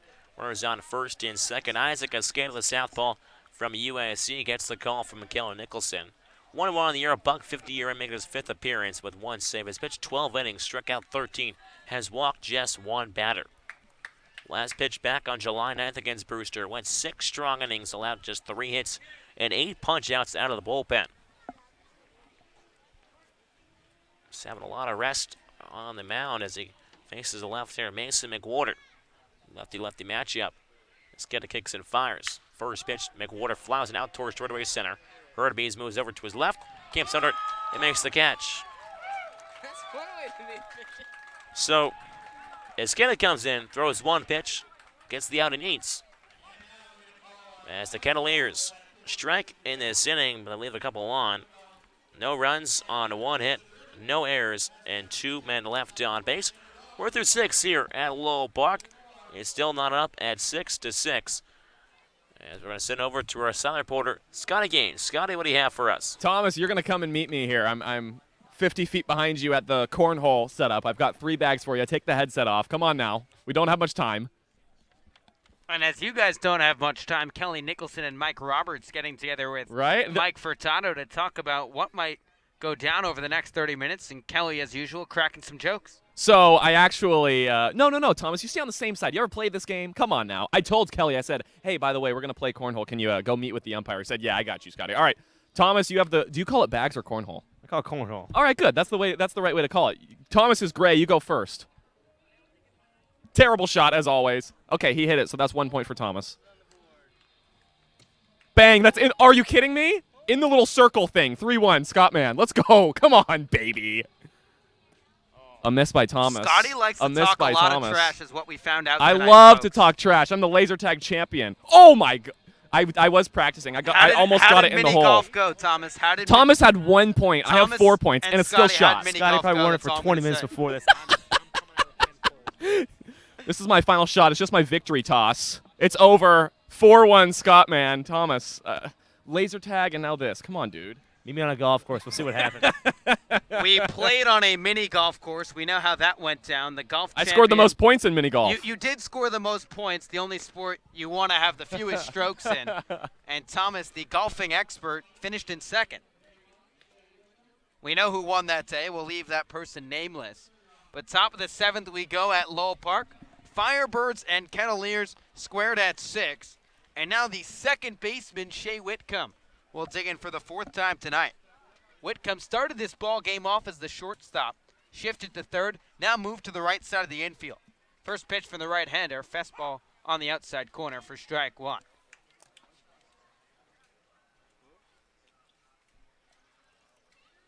So Kyle Nicholas will stay in this ball game for the Kettleers to pitch this bottom third of the Firebirds lineup. 0-1, smoke down to the third base side, backhanded by Mervis, throw in the dirt, picked up by McWhorter. Sharp defensive play by Katuitt. Whitcomb hit the ball hard, but the 6'3" third baseman backhanded and fired a bullet to first for the first out of the inning. Yeah, Mervis made a real nice play over there at third base. Backhands it, then sets his feet, fires his throw, 1 hop, but McWhorter cleans it up real good. So now David Avidia, the catcher from Grand Canyon, will take his licks at the dish. First pitch, fastball upstairs for ball 1. Avidia, a couple stronger at-bats in the last few games, despite being 0 for 2 tonight. Nicholas winds and fires 1-0. Fastball runs low and in. It's 2 balls and no strikes. Let's do some housekeeping for you. Bo Hofstra give you his final line. Just less than 2/3 of an inning. Gave up 4 hits, 5 runs, all earned, a walk and 1 K. Of course, a couple of those hits coming off of Kyle Nicholas. 2-0 the count to the Birds' 8-hole hitter. Here's the pitch. Fastball slicing down the left side, but foul. Avidia out in front of the 92-mile-an-hour heater, and it's 2-1. Can also close the line on Dawson McCarville. Gave the Birds an inning and 2/3 of huge baseball without allowing a run and only surrendering 1 hit. Birds and the Kettleers tied at 6 with 1 away in the top of the 7th. 2-1 heater misses off the dish. It's 3 balls and 1 strike. Command has been an issue for both of these sides. Firebirds have issued 6 free passes. The Kettleers 8. Nicholas winds and fires 3-1. Fastball 94 on the gun. But outside, Firebirds work another walk. It's their 9th of the evening, and Avidia trots down to first with one away. So all you need is a base runner to start things off, and well, the Firebirds have one out. And Zach Daniels, who might be having one of his best days of the summer, will dig in for the 4th time tonight. Daniels 2 for 2. Has come around to score as well and laid down a sacrifice bunt. Last time at Lowell Park, contributed an RBI triple. Check on the runner Avidia at first base and nothing doing. No action in the Katuitt bullpen. This is all Kyle Nicholas to figure out. It's a reliever who's gone plenty deep in ball games before. First pitch to Daniels. Fastball cut on and missed at 95 for strike one. It's Nicholas' 9th appearance on the summer. He's 1-0 with a .467 ERA. But has found ways to generate swings and misses. 23 Ks now in a little less than 18 innings. Walks have been a problem for Nicholas, however. 15 free passes. Right-hander from Ball State. Snap throw to first base. Gets past the first baseman McCorder down the right field line. Avidia will cruise into second base on the error charged against the pitcher, Nicholas. And there it is once again, a small play just not being made. Ball, it's in the dirt. Hard to pick for McWhorter at first base with the base runner going back in. Gets past him, and now the Firebirds can take the lead with a base hit. Seen a lot of balls thrown around today from both sides. And now Avidia, the man in scoring position, he represents the go-ahead run. Firebirds trailed this ball game 6-1, but put up a 5-spot just an inning ago. 0-1 the count to Zach Daniels, who has 2 hits tonight. Nicholas a snap throw back to second base, and Avidia steps back in. Showing no fear as well after throwing one away. The last pitch, not even. He goes right back towards second. Now Avidia not the biggest threat to run. A catcher, again, has not attempted a stolen base yet this summer. 0-1 to Daniels. Fastball up and away, and it's 1-1. Now maybe you want to keep him a little close to make sure that he can't score on a base hit, but still you run the risk of throwing the ball into center field on a pickoff attempt. And then you're just giving almost a run to the opposition then. Second baseman Nick Gonzalez still shaded close to the second base bag, holding on Avidia. Here's the 1-1. Fastball above the letters. It's 2 balls and 1 strike. Now again, the Firebirds had to use a plethora of pinch hitters in the last inning. Rob Emery came off the bench. Tanner Murray, a defensive change earlier in the ballgame. Jacob Hurtubise as well, a pinch hitter used. They only have Trevin Esquera left on their bench. And you wouldn't think Esquera would be the guy to pinch run. It would be Hurtubise normally. 2-1 home. Fastball smacked down the right side and out of play, and it's 2-2. So about 30 minutes before this game might be called from darkness at Lowell Park. And the Firebirds and the Kettleers squared at 6. Kelly Nicholson, Mike Roberts, and Mark Furtado got together after this half inning, well, before this half inning, to discuss what might ensue the next few innings. Avidia on at second with 1 away. 2-2 the count. Here's the pitch home. Fastball fought off by Daniels down the right side. We'll do it once again. And as the games go on, Zach Daniels starts to put it together a little more. He was 0 for his last 12 coming into the night, but a couple of those swings, some hard-hit baseballs. Flew some shots and sprayed them all over Aldridge Park during the Firebirds homestand. Righty-on-righty matchup with 1 down. Here's the 2-2. Breaking ball laid off by Daniels. The catcher Kessler smothers it down to his knees, and the count runs full. Firebirds 6 runs on 9 hits, 1 error, and they've left 9 runners on base. For the Kettleers, it's 6 runs on 6 hits, no errors, and 6 runners left on. Avidia, the go-ahead run off of second. Here's the payoff pitch. Fastball cut on and missed, strike 3. 93-mile-an-hour fastball blown past Daniels, and there's 2 away.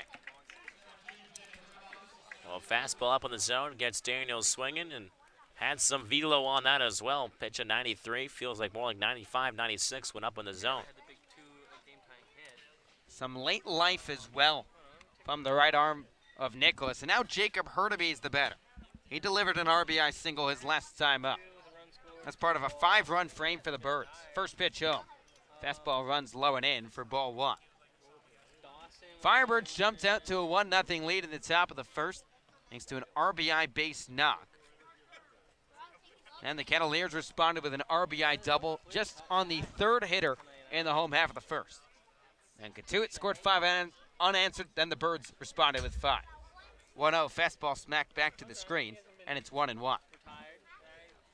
Avidia off of second with 2 away in the top of the 7th, but the Firebirds and the Cavaliers tied at 6.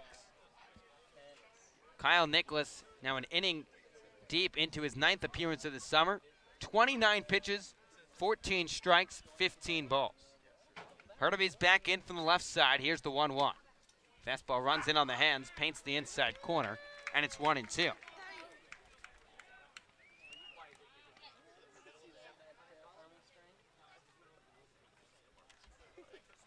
So a chance for Kyle Nicholas, who issued a free pass to David Avidia, made an error moving him to second, but a chance to strand the go-ahead run on base. Here's the 1-2. Fastball check swing from Hurtaby's. He laid off on the appeal, and it's 2-2. Hurtaby's is the guy that's going to really work the count against the opposition. Fight off a couple tough pitches and really be a thorn in the side to a pitcher. Hurtaby's has done that plenty this summer, playing in his first game since July 11th for the Birds. Here's the 2-2. Fastball smacked to the left side, right at the shortstop, Adam Oviedo. Gobbles it up, hurries the throw to first, and beats Hurtaby's by a step. The speedy Hurtaby's was busting down the first base line, but the Firebirds killer, Adam Oviedo, comes through with a big play. Orleans unable to break this 6-6 tie here in the 7th. Firebirds score no runs on no hits, 1 error, and they leave 1 runner left on base. We've reached stretch time at Lowell Park. Orleans and Katuitt deadlocked at 6. And we'll step aside for a short break. You listen to Firebirds Baseball on the Birds Broadcast Network.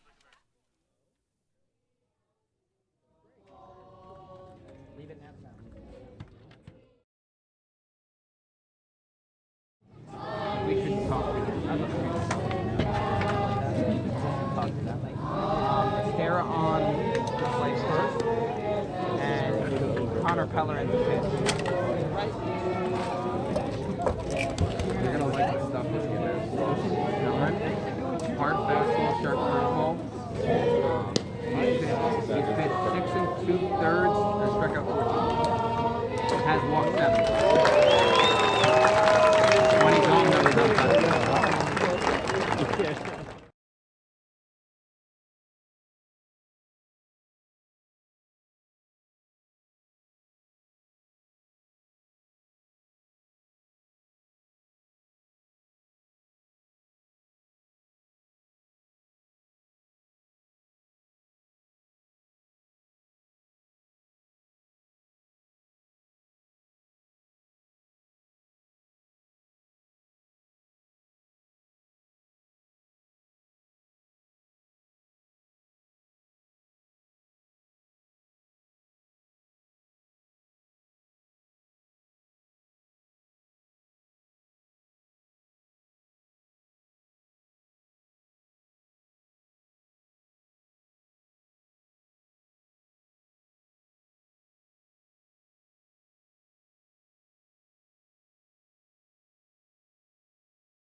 Welcome back to Eldridge Park, home half of the 7th, rather Lowell Park and Katuitt, home half of the 7th between the Firebirds and the Cavaliers. They have emptied their bench.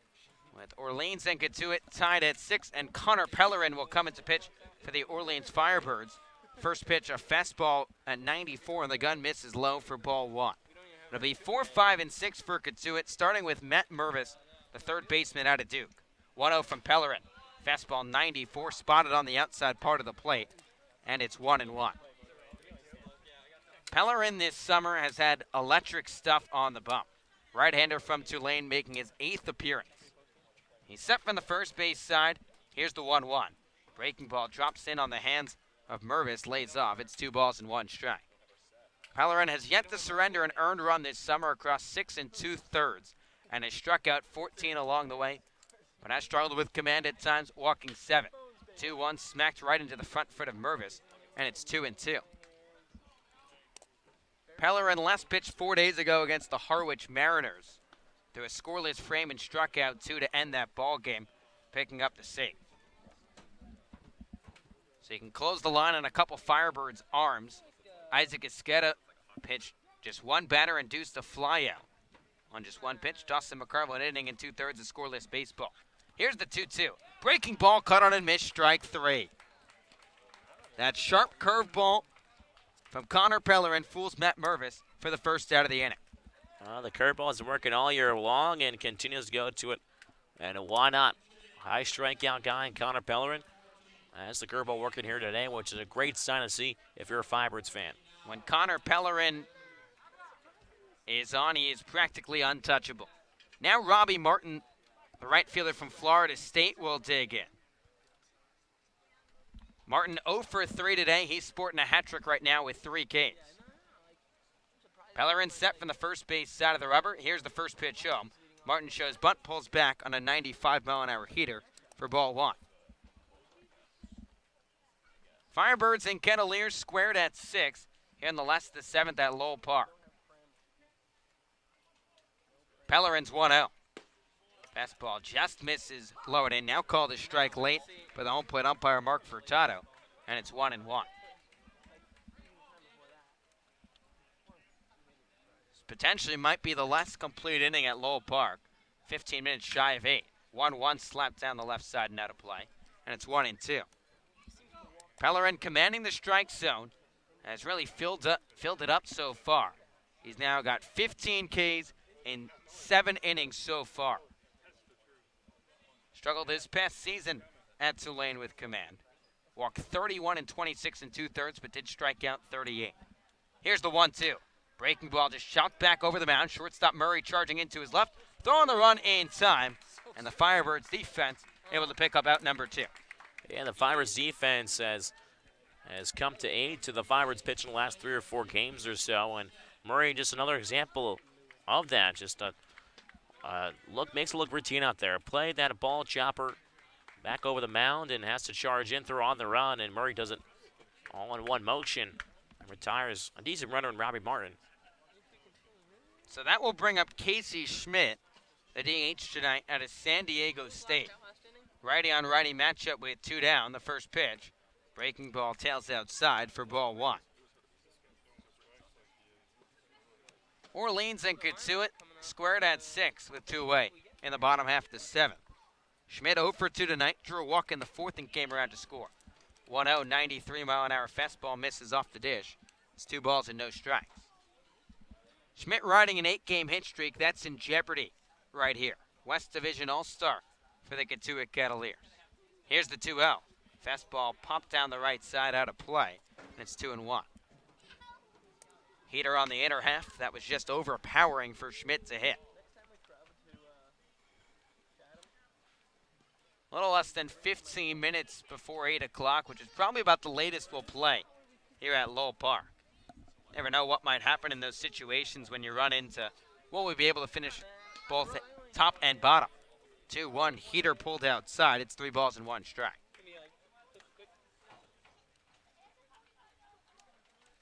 You'll see. 6'3", 210-pound hurler set, 3-1. Fastball check swing by Schmidt, fouled it off, and the count runs full. So Pellerin filling up the zone with the Orleans Firebirds this summer. Last year he played for the Portland Pickles.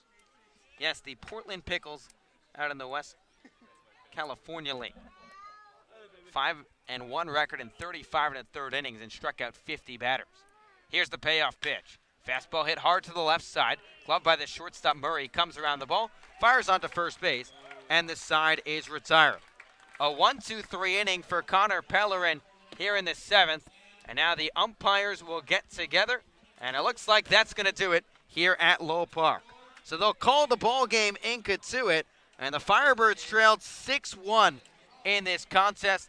But a 5-run 6th inning keeps the Birds undefeated against the Kettleers as Orleans and Katuitt ties 6-6 at Lowell Park.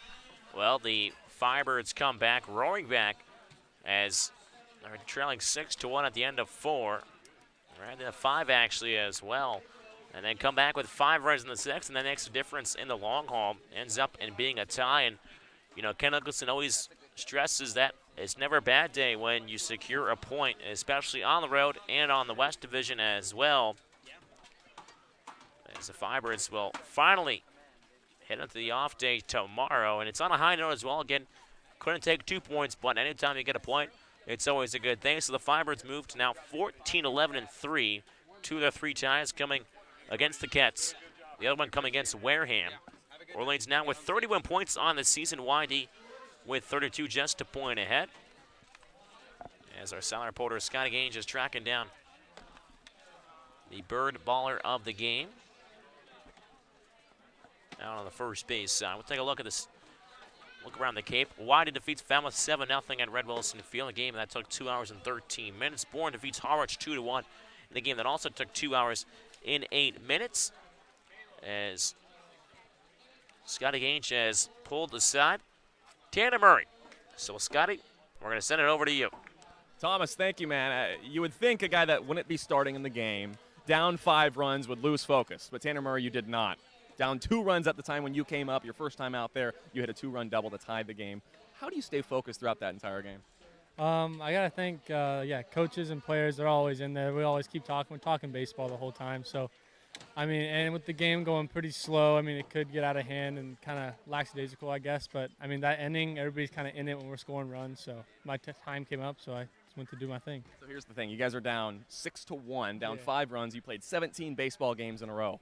To go out there, I mean, you got to think it's a whole nother presence of mind today to get yourself refocused that fast and go out and play. What was just keeping you through it the entire game? I would say probably the off day tomorrow.